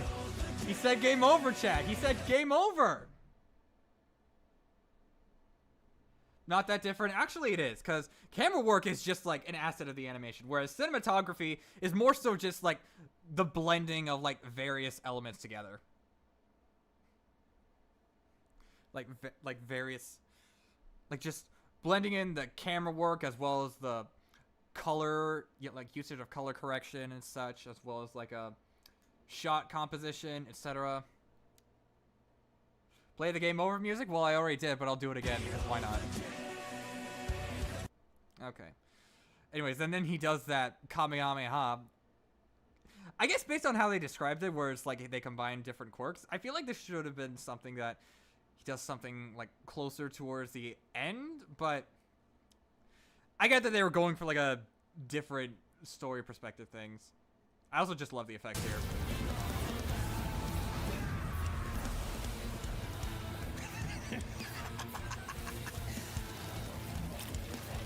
Did you actually just see that? He did the Dean Norris meme in real time. Like, look at this. Dean Norris smile. Dean Norris frown in real time. As well as, like, movement of the eyes. That's so good. Love this. We love the Dean Norris. By the way, Mahito destroyed Shigaraki's danger sense quirk vestige, which is why Mahito can land blows on him during the fight. Ah! Oh! That's nice. See that? God, how lame! You say how lame, but then you immediately go for, like, a kiss as you stretch your mouth. This caught me so off guard by this. Also, Mahito, if you're a nihilist, I'm pretty sure that nihilist wouldn't really give a shit about love, so therefore they wouldn't give a shit about the LGBTQ, so why the hell would you be kissing someone? Something's not adding up, Mahito. Bad touch, stranger danger. I can't wait for in before there's, like, ship art of these two.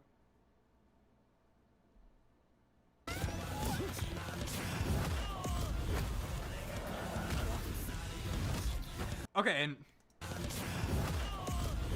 like, this kick kind of looks weird to me because it shows him, like, already doing the kick, and, like, his upper body doesn't really move that much, which, like, doesn't have to be a bad thing because I'm aware that he's already in the air. But it's just that I was initially under the impression that he was I was under the impression that he was on the ground. And, like, I guess, like, it doesn't really communicate that there was a jump between here, but like I said, the kick itself is still, like, animated fine enough. Mahito just cloned himself? Yeah, I know this is like a Mahito clone scene. here. And they gang up on him. It's just like the Yuji. It's just like the scene where Yuji and his supervisor are like, I forgot the supervisor's name, but I know he's voiced by David Vincent. It's just like when they were ganging up on him, but Shigaraki is actually able to fight back somewhat. Audition over. Did I get the part? Oh, we got the invincible thing. Nanami, yes, thank you. Thank you for reminding me, chat.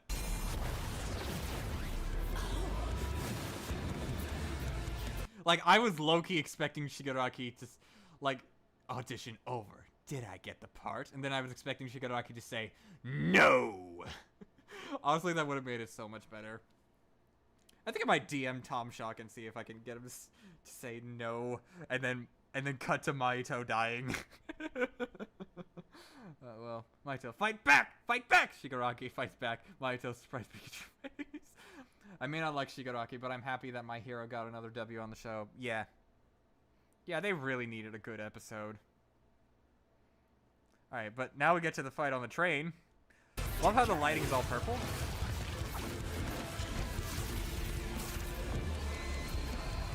And here's the Black Flash. Oh, and the from the track, like, as if it's, because they said like the Black Flash distorts space. You actually have a very subtle moment, like the music accommodating for that with the like let me play it again real quick. That's so fucking good. That's so fucking good. And then the music, and then it hits the downbeat right when the punch lands. That's actually amazing. It's fucking phenomenal. And this is another part of the animation that I don't quite understand. Like, cause like it kind of came across that he just transforms for like no reason. Cause like, and I don't think it's because he like destroyed his arms or anything. Cause he got that arm. Cause like he got that arm back. Like you do it here. Yeah, he never even lost that arm. So like ignore me being dumb right there. But like, I think that this is where I believe the audition exchange could have continued, where it's like Shigaraki's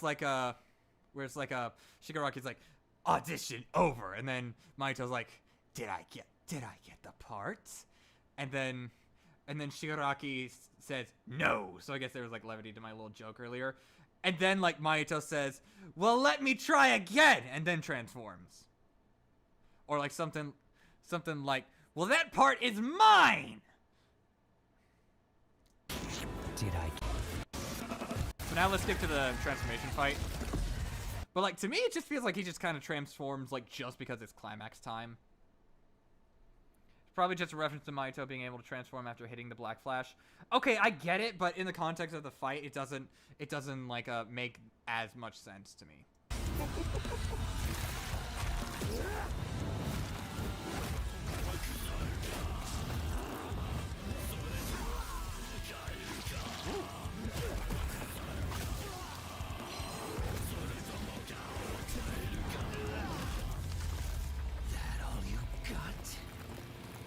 Wait for it. Domain expansion. Right there. Like, I also think this is where it gets another W over Gojo versus Makima. I swear, guys, I like that episode. It's just that this one's better. As for how much better, I'm not sure, but like we'll cross that bridge when we get there. But like, they made the domain expansion even more surprising because like with Gojo versus Makima, given that Makima had Gojo at his beck and at like right under her boot, if you will. And like he hadn't used his domain expansion yet, so I guess you're just kind of waiting for it to happen. But then you get Shigaraki getting Mahito literally in like the palms of his hands, I guess. Maybe listen to the track after the episode. Yeah, we're gonna do that. And then like what he says is, That all you got? yeah, that all you got? Yeah, and then this is like Mahito's way of saying no as it cuts to the domain expansion. Domain expansion. Especially with the delivery and the way that the music like just cuts off for that moment.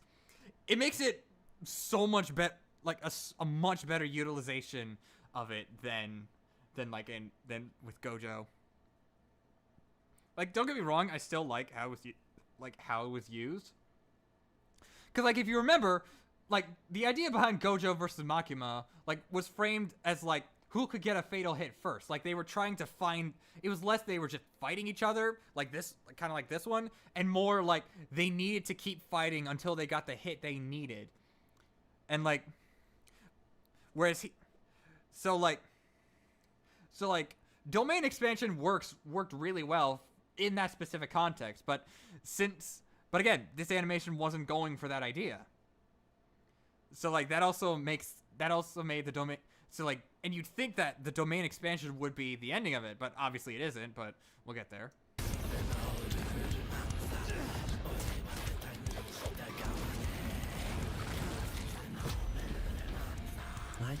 The hands were utilized perfectly, by the way. Oh, is this like a vision, like imagery of like Shigaraki as a kid? Like, cause that's what I think this is. Like, correct me if I'm wrong, but was this like supposed to be to imitate like young Shigaraki, like just supposed to reflect his like sad boy days, if you will? He's almost mocking Shiggy with that domain expansion line. Yeah, kind of. Oh, these are also its vestiges? Ah, okay. All right. I need your soul. You're just a scared little boy whose daddy is mean and wants to. No, like these had to be like, yeah. People are saying these are probably vestiges. That's probably it. But like, I knew these were supposed to be something because like they shatter.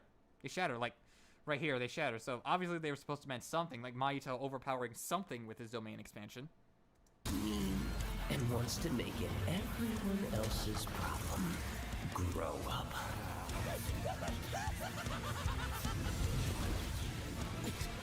Mahito being a big baby and telling the more mature person to grow up, he messed up big time. Yeah, so true. And here we are in the mental world. This was an idea that I got from the G1 blog because I didn't know about the mental world until I read the G1 blog. So I was like, oh, hey, could this actually play off of domain expansion? And what do you know? Death Battle made it work. They made it work. And they even described it as like a defense against like soul manipulation. And you know how that's referenced? Sukuna imagery from when Mahito originally tried to manipulate Yuji's soul, but was then instantly confronted by Sukuna. Like, they even brought it up in the analysis. Oh yeah, and All for One's line here. Hands off my masterpiece. Yeah. Yeah, and that cackle was also really, really good. And yeah, I didn't even know that was Liam. I thought that was like Tom again. But holy shit. Liam is just like getting, like, Liam really is really coming into his own as a voice actor. Like, I thought his Popeye was like okay-ish. And like his Palpatine is kind of meh. But still. I was shocked that they even got a VA for All for One instead of keeping him silent. Yeah, me too. That surprised me too. Oh, and anyways, let's get to Shigaraki's last line. Like, as he does AoE to K. I felt your soul too. You only hate humanity because you were born that way. Yep, it's just like what they said. I wrote that down in the notes. Thanks to the hatred spewed between people, I was born. That's what they said. Totally random. Like, I guess I wouldn't exactly say totally random, but it's Shigaraki. He's not exactly supposed to be, like, amazing. Oh, yeah, and the reference to the Mahito run. Yeah, exactly. They even showed that clip in the analysis. Like, they even showed the same. Because you were born that way. Like, right here. Like, right here. I mean, it's not like a one-to-one recreation, but, like, it's pretty easy to understand the reference. Because, like, they were referencing the imagery. Totally random. Mahito's arms look a bit stubby Wolverine there. I think that's the point. Because like, it might really help, like, the danger he's sensing. I hate them for a reason. Oh, And then his head, his fucking head, running away in the head. Absolute cinema, absolute fucking cinema. Oh, We yeah, love it. baby. We absolutely love it. We love the walking head. My tongue. Kirby Mahito, yes sir. He's just a little guy. He's just a little guy. But like, this also gave me vibes of like, yeah, I was literally just gonna say Maseye. Eggman Escape vibes. I was literally thinking that. Like, and I was just gonna say. And it even ends with the Omnilander kill. Kirby has no legs, fraud. What? He has legs? What are you talking about? Oh, and I just love how like the cracks and blood on his skin. Okay, like okay, not the cracks on his skin, but like more like the cracks in his mouth here. Absolutely like incredible decision here, and like really helps create the illusion of like battle damage, and like just the fury in his eyes combined with the venom in his delivery of "You grow up." It's like the one top comment said, like, let me go down here. Shige being told to grow up only to reply with "you grow up" is so funny because that's basically what a child would say in that situation. Yeah, exactly. That's what a child would say. And like that is a key part of this matchup. Like they act all philosophical, but their ideas of philosophy are like very childish. So like I love how that was worked in such a way, and they also made it sound badass. Omni-Man, remember what I promised you, now swallow. Yeah, exactly. They did the same thing. Oh yeah, right. Legs and feet. Right, I forgot that there's a difference. Alright. Alright. Oh yeah, baby. Absolute cinema. Absolute cinema of a fight. Absolutely amazing. I'm not sure if I like this more than Ghost Rider versus Spawn, if I'm being honest, but it does have the same energy where it's like there's not a whole lot wrong with it. Like, yeah, I've been pointing out some like nitpicks here and there, but it's just but like it doesn't really mean that they're bad. It's just that it would have made more sense to me if I was like this. Now Black Clover needs a good episode. True. It's probably gonna be an Asta run back, but fingers crossed it ain't against Meliodas. What did I say, Wiz? Like a bitch. With their complex power sets, this match That's another banger boomstick line right there. was a puzzle to figure out, which is why we're breaking it down to 3 categories: physical stats, survivability, and their powers. Like, there's been a lot of talk about whether or not Death Battle should keep doing categories, but I feel that this one definitely could benefit from, like, the categories, especially since they add a hidden category, like, right around here, Curse Visibility. I feel like this one could have just been approached in, like, a Gojo vs. Makima sort of way, where they just, like, cut the arbitrary terminology and just said that curses are comparable to spirits, but again, it's not a big thing. I really like Mariolona versus Benimaru from Fire Force as a Black Clover run back. Okay. Yeah, and like I think these are good ones to go with. It's not just like strength, speed, abilities and such. It's like physical stats, survivability, powers. Survivability is especially important for like Mahito because like regen is basically his thing. But Right, here first, we go. let's address one thing.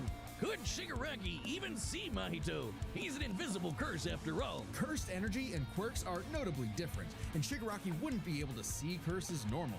However, even regular humans can spontaneously develop the ability to see curses in life and death scenarios. And with the Surge quirk, Hang on, I gotta eat my muffin.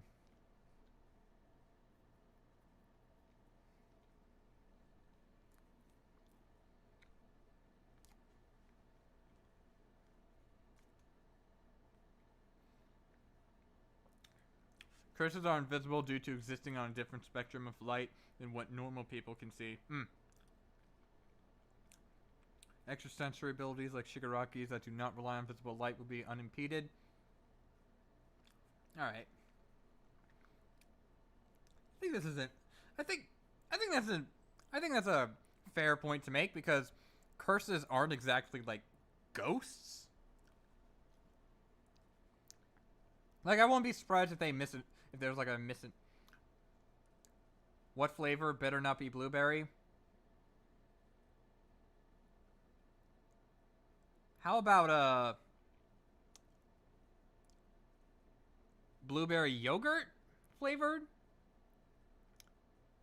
Fuck it, it's blueberry. I'll just take that. Anyways. I like blueberry muffins. What can I say? Yeah, chocolate chip muffins are good. Anyways, let's get back to Shigaraki this. would have had no problem tracking it. So seeing Mahito wouldn't have been an issue. With that out of the Fair. way, we can jump into their stats. This was no But I am glad that they, like, addressed it just in case people, like, wanted to bring it up in the comments. Mahito could tenuously scale to Mai and Yozoru's construction techniques due to his status as a special grade disaster curse, but this still would not surpass Shigaraki's strength. I forget what number they got here.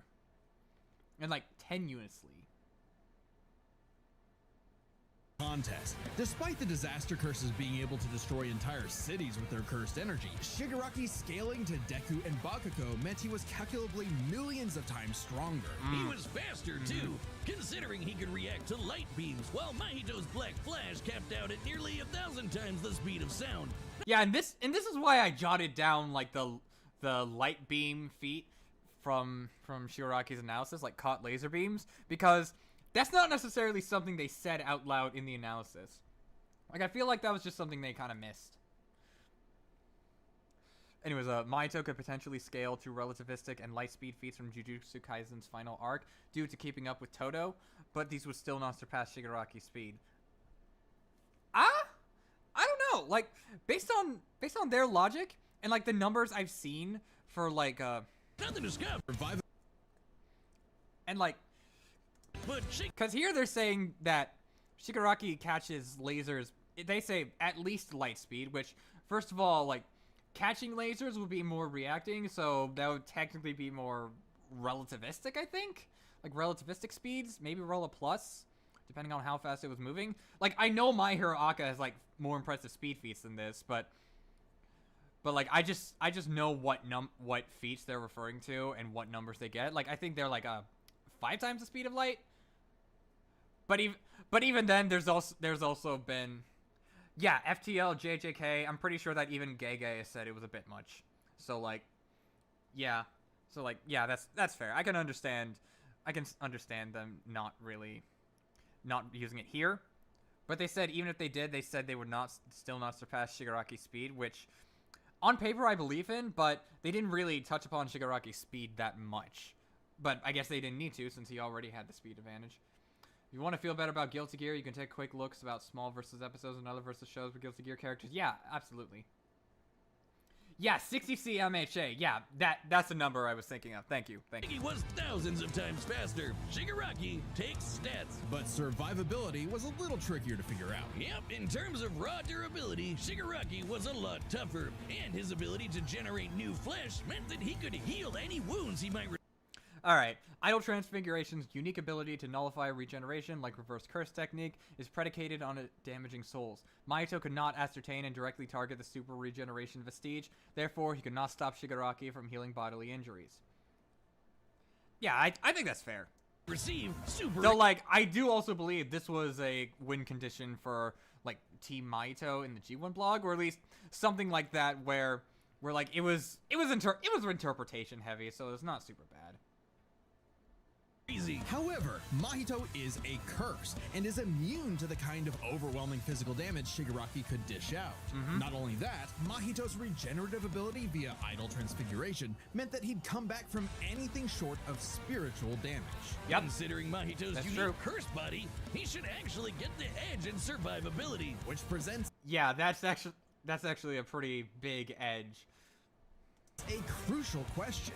Could Shigaraki even kill a curse like Mahito in the first place? Yeah, this was what made the debate close, because like people were saying that like Shigaraki stomps because stats, but if you actually like look deeper into the matchup, you realize that stats is just like one piece of the puzzle puzzle. All it means is that Mahito could likely not kill Shigaraki, at least not through raw power alone. He'd have to like hacks his way through. But then it begs the question, so then the question is, does Shigaraki have anything, like have any powers or abilities that can bypass Mahito's regeneration, which he does in that of Decay, and they're going to explain it soon. Ghost Rider versus Spawn just proved that stats are not everything. True! Exactly! Vagos knows! Vagos knows! Like, yes, Vagos! Yes, Vagos, you know. Shiggy could just outlast Mahito's cursed energy. I suppose. Yeah. Or would Mahito's unkillability give him the time he needed to eventually put Shiggy down with Idol Transfiguration? It all comes down to their powers. Shigaraki had a lot more variety with all of the crazy quirks All For One had collected over all the years, but none that we know of could properly kill a curse. That didn't mean Idol Transfiguration was a surefire bet either, though. Of all things, Shigaraki's vestiges Doesn't Mahito automatically self-replenish cursed energy? Yeah, they did say that. served as a spiritual shield from the effects of Idol Transfiguration. The fact that Mahito could not avoid targeting Sukuna while attacking Yuji meant that he couldn't target specific souls inside a person. And Shiggy has hundreds of soul-like entities inside of him. Sure, each one down means he loses a quirk, but that's more than enough time to land a single hit with Decay, especially considering how much faster Shiggy is. And Mahito has no way. Even if Shigaraki could not target spiritual matter, Nanami states that a curse like Mahito would still die after expending all of their cursed energy. Given Shigaraki's massive physical advantages, arsenal of abilities, and proven 45-day stamina, he easily wins the war of attrition. Yep, that's true. Way to defend against Shigaraki's primary quirk. Decay has affected spiritual beings in the past. Again, vestiges. In fact, he was able to damage Deku's vestige and have that damage transferred to the Deku in the real world. Mahito may be made of spirit energy, but he still has a physical form. In fact, Shigaraki's soul is additionally shielded by a barrier of pure hatred, distinct from his soul itself. Edgelord moment. Idol Transfiguration has been blocked by Nanami's cursed energy, which is born from negative emotions like hatred. Yeah. Sorcerers that couldn't naturally target the soul were able to fight him on even footing. No reason to think Shiggy wouldn't decay him like everyone else. Idol Transfiguration allowed Mahito to separate parts of his body affected by decay before its effects spread. However, with Shigaraki's overwhelming speed advantage, he could not do so forever. Giving Shigaraki the third and final edge. It was a unique duel to the death. Alright, now as for the results, Shigaraki, far stronger, larger arsenal and array of powers. Vestiges protects from Idol Transfiguration, though this will remove one of his quirks, and inferior regeneration. And Mahito, regeneration made him nearly impossible to kill, though decay could target his soul and kill him. Far slower and weaker, couldn't individually target Shigaraki's soul. True. But Shigaraki's overwhelming might, unstoppable powers, and deadly decay spelled the end for the disaster curse. Nothing else to say. You really gotta hand it to Shigaraki. 0 out of 10, didn't last. The winner is Tomura Shigaraki. Next time on... Alright, here's the next time, chat.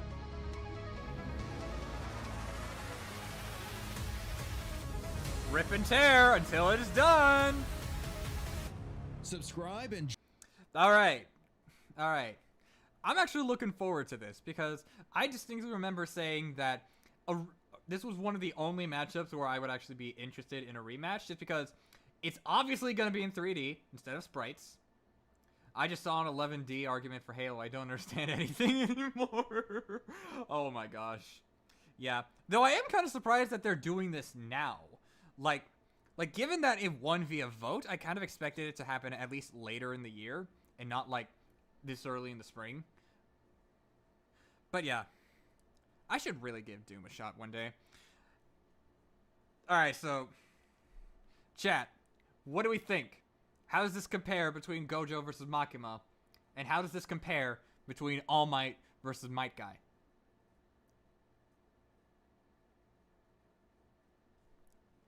Discuss it. Between Gojo Makima and All Might and Might Squared. Discuss it between how good it is compared to those two.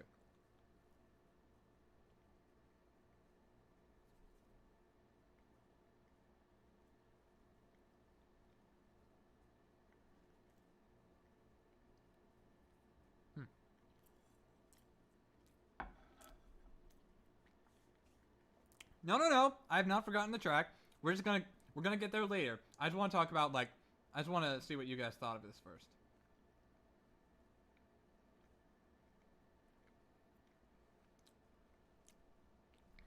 Like, it's kind of a toss-up depending on who you ask. Like, some people absolutely love it. Some people do not like it that much. Some people think it's meh, and some people think it's pretty good. And as you know, I personally really enjoyed it, though I don't quite think it's supreme. I think Shigaraki Mahito does something that's does certain things that are better than Gojo Makima. But as far as how it utilized their powers, that's where I think that my biggest I don't want to say disappointment or criticism is, because, like, again, I haven't seen My Hero Aka, so, like, this could very easily be a Twilight Sparkle situation where he didn't use that many powers, but to be fair, this is how he normally fights regardless, which is fine, because, like, he mostly just did that, like, a wave of hands thing. He did the search quirk. He summoned, and he went into the bigger form. We saw the mental world, and of course there was decay. But, like, given how they said it was all about powers, and they also displayed, like, a higher variety of powers, like, I don't know. I feel like Shigaraki could have done, like, more. I guess Mahito's use of powers was fine. Like, he did the region, he did his shape-shifting body, there was the domain expansion. I mean, there was no 0.2, but to be fair, that's, like, a last resort, so I can understand why they didn't want to do that. And then there was also cloning. And, like, at the end, we saw the wings, though I really wish that he got to do, like, he used his shape-shifting more creativity. It was still there more than it wasn't, so it's fine.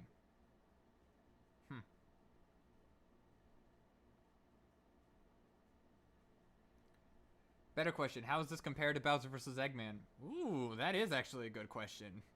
I don't know.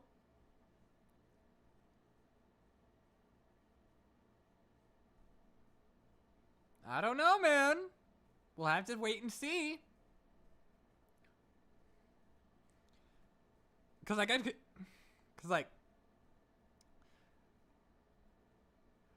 that this episode was, like, absolutely fantastic. Analyses were incredible, especially in Shigaraki's end. The fight has such amazing animation. Like, the research was presented sufficiently.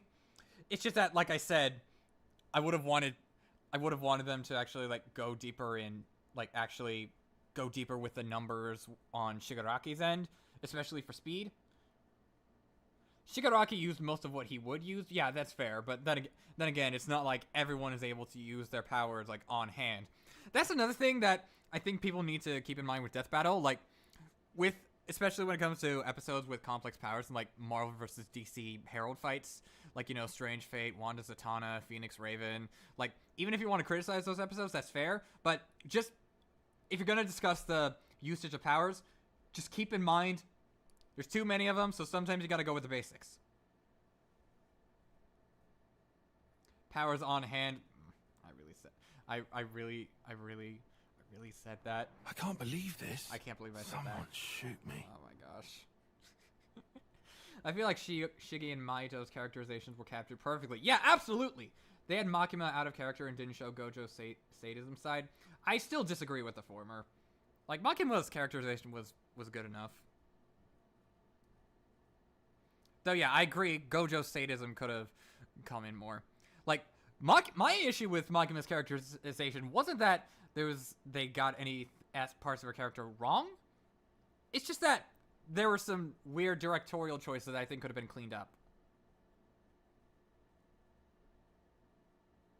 Wanda didn't even get her basic, like, power manipulation, which is, like, one of her basic things. Oh yeah, I think that's fair. I think you're right.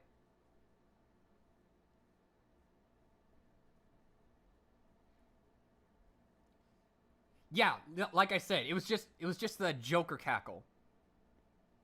Though again, that part hasn't been animated, so maybe they are gonna make it a Joker cackle, and retroactively, Makima's characterization was good. Like, really good even. But, anyways, you guys just really want to listen to the track. Alright, let's do it.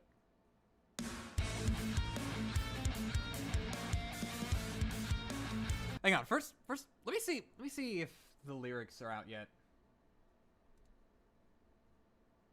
Oh, hello again, Raptor. Also, holy shit, the episode already has 1 million views. Yo, I think that's a faster rate than Ghost Rider vs. Spawn. Man, Jujutsu Kaisen fights stay winning.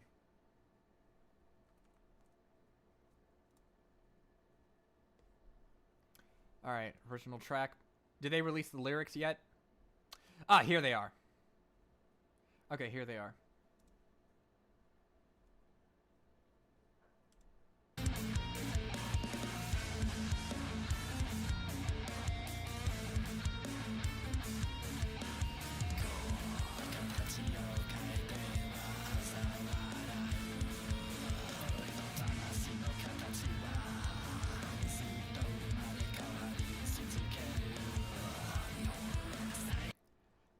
I also think it's really interesting how the lyrics are in Japanese, because the last time they were in Japanese was like a Hulk vs. Broly. Like, just over 4 years ago. Holy shit. There should have been a villainous Mighty, but I'll take what I can get. Maybe.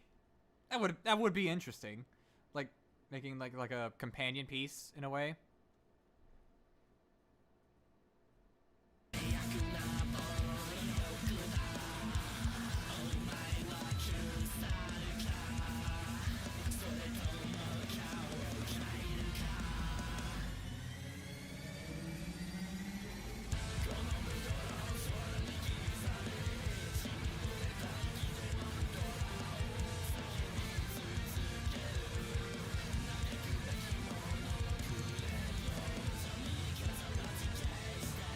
TK mentioned.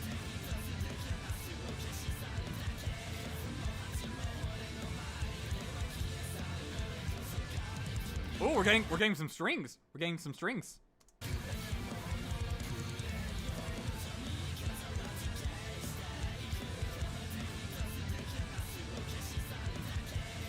Oh, and they're flipping back and forth between like the B flat and the B natural? I think that Evil Mighty should be reversed for All for One. Like, reserved for All for One. Yeah, exactly. Yeah, exactly. So, like, a villainous Strongest Alive would probably make more sense, but eh. It's also capturing, like, some Jujutsu Kaisen rock. Also, holy shit, they changed the thumbnail. Again, Death Battle, would it kill you to stick with, like, a fucking thumbnail? Pick a thumbnail and stick with it instead of just constantly changing the thumbnail over and over and over again? Like, knock it off. Pick a thumbnail, Death Battle. You did this with... You did this with Omni-Man versus Bardock. You did this with Bowser versus Eggman. You did this with Kratos versus Asura. And now you're doing it with Shigaraki versus Mahito. Stop it. Just pick a thumbnail. It's getting very annoying having to constantly make sure I have the right thumbnail. Okay, did Death Battle update? Did Death Battle update? Because those fuckers literally switched the Omni-Man versus Bardock thumbnail, like, while I was editing that section of the video. I was like, okay, so I gotta change the thumbnail. And then literally the day before I uploaded my final Death Battle ranking video, they changed it back. I'm like, fuck you! Oh my gosh. Anyways, let's get back to listening.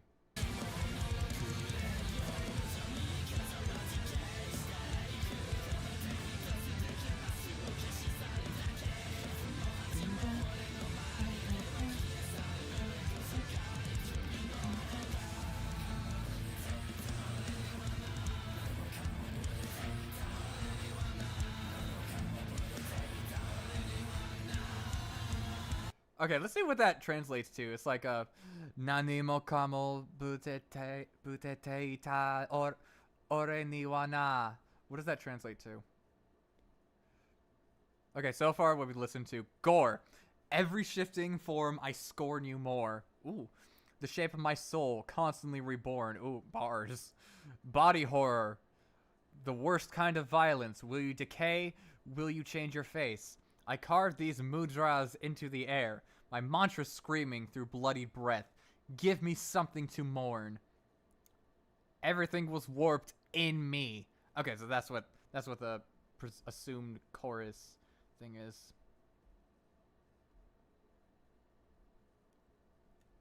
All right, let's keep listening.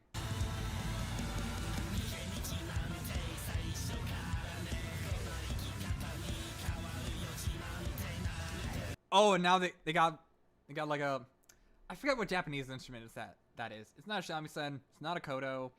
It's I recognize the instrument. I just forget the name of it. It's definitely a string instrument. Japanese string instrument. I know that. But like, it's also something you hear in the Jujutsu Kaisen soundtrack. So, digs.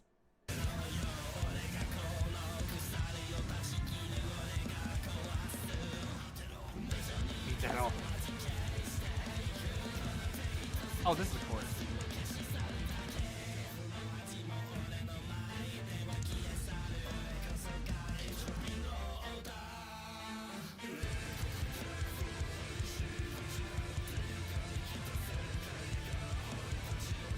Absolutely, these lyrics do fit both characters.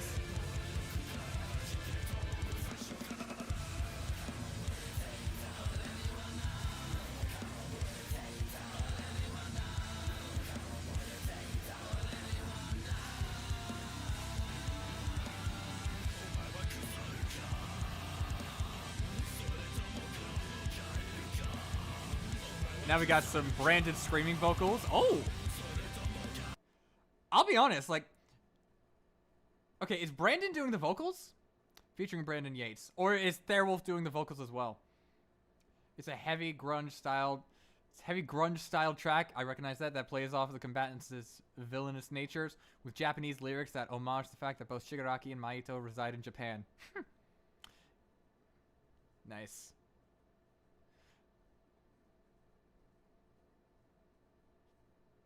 Oh yeah, Mirai has a version of the Death Battle Wiki because fandom sucks big time. Yeah, I need to check that out. Cause like it's still clearly active because I heard the change was months ago. Yet they still updated they're still doing all the updates for like Shigahito. Anyways, keep listening.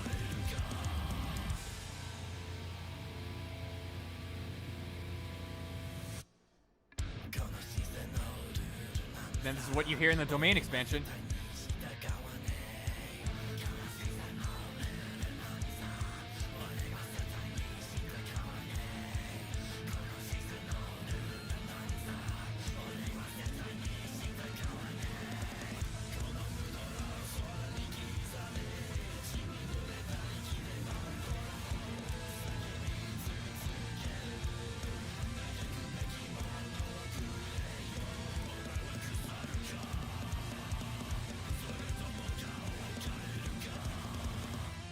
Yeah, those are Brandon's screams.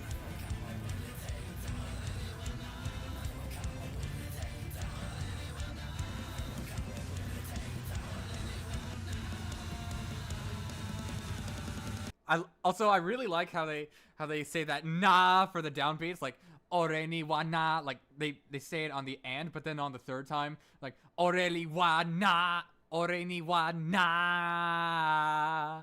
Love how they do that.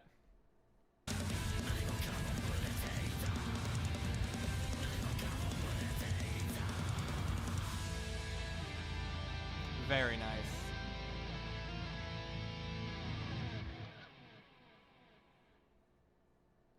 Oh, and oh shit.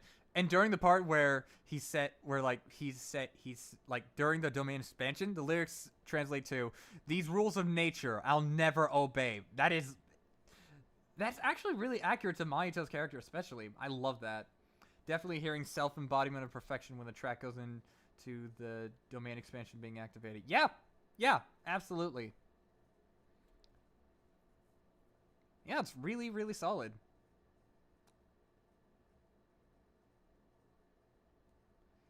But there is one more track I want to listen to first. Because I did not expect the Death Battle track to actually be released on time. Like, with the episode. So there is one more track I would want us to listen to before we go. Oh, hi, Red Runner. Screaming out from the maw of hell. A wreath of flames surround myself. This violence so kind reminds me always be on the edge of mortality.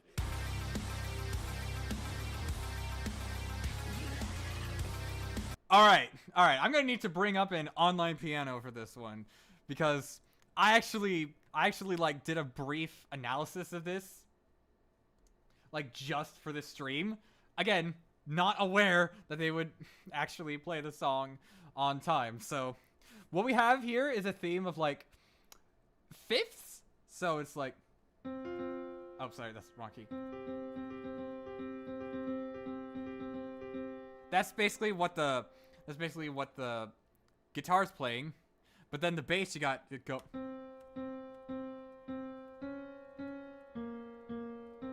You have it doing that, and it's awesome. It's absolutely awesome.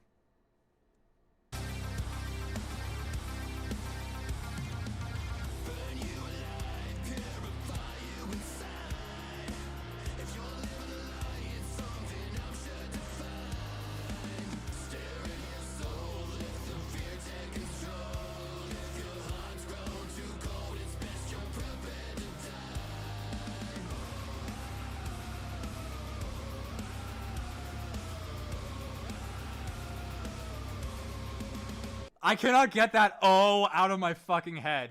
And there's a reason for that. There's actually a good reason for that. Let's go back real quick. Like you have like the main vocals, like presumably from Brandon, just building up to it like a, let's see.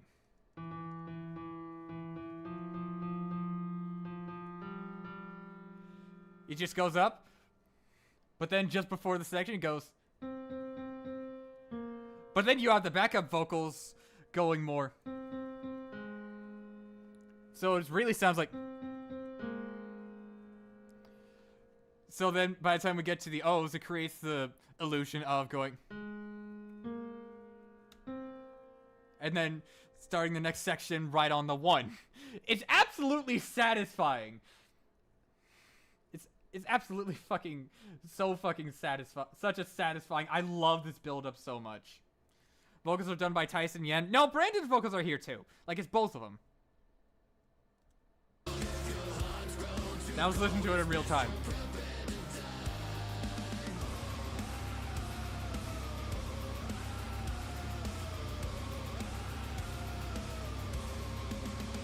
And now let's get into the lyrics, something I really love about them.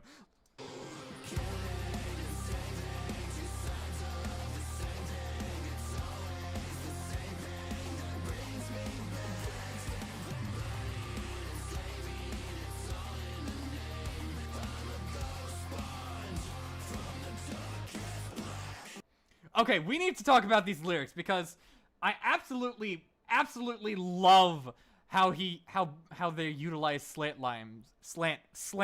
rhymes, which are basically just like words that don't necessarily rhyme, but they create similar sounds and are absolutely possible to work with.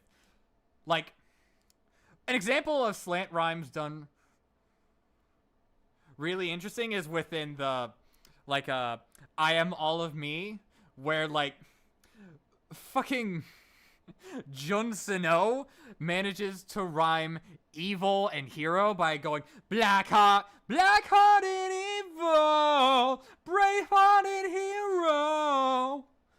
And, like, at the lyrics, like, killing and saving, two sides of the same thing. He's gotten more chill on the ing. That way he's able to, like, successfully rhyme killing, saving thing with always and same pain. It's always the same pain. But then once he gets to burning and enslaving, he like properly enunciates the ings again. Like, let's listen to it again.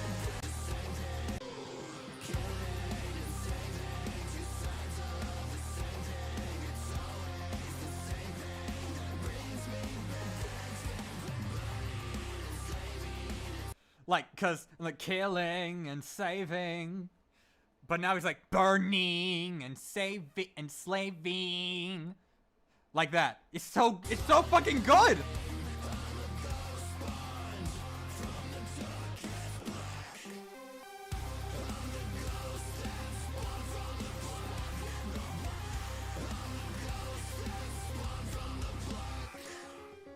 Oh, and that piano! That fucking piano that shows up for no reason, but I don't care, it's so badass. And I absolutely love how the music calms down here as we get to "In You I See Another Version of Me," implying that there's like some empathy left in their soul somewhere. So good.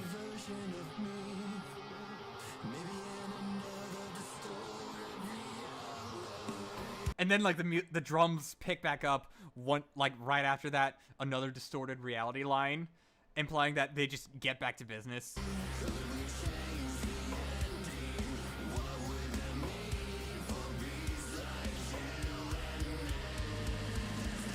Then the drums pick up here.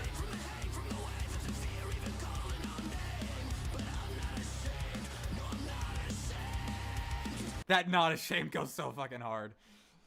Like, and then like it just goes into the agony like as the drums pick up. It's so fucking good. Like, Death Battle, man. And just think that this one took 1,000 years to upload to YouTube for like no reason. Though, okay, maybe Brandon's still not like, maybe it's still not up to him when tracks are allowed to like be released on YouTube. Maybe that's still the case, even as Death Battle goes indie, but like, you don't need to make us wait every single time, do ya? Yeah.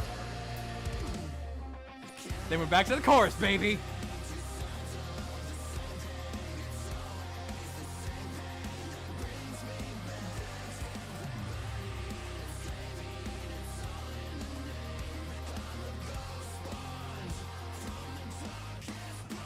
That chorus never gets old.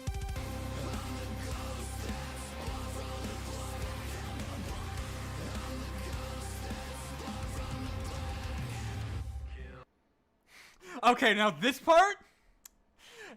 Okay, this part right here.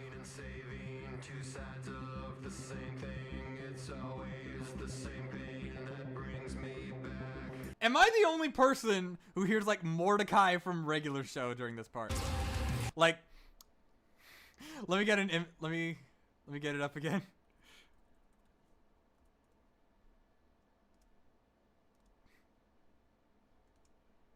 Open image in new tab.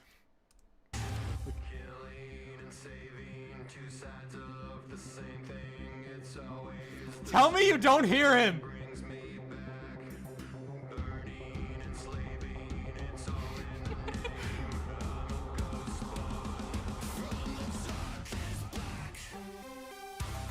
Like, I hear Mordecai! Like, I can hear Mordecai during that. Like, I swear, am I really alone on that? Oh, Matt Say just joined in without context. Now you know how it feels. Nobody tell Matt Say why I'm talking about Mordecai here. Nobody tell him. But in all seriousness, I still think that the more monotone, same note actually adds quite a bit to like the build-up.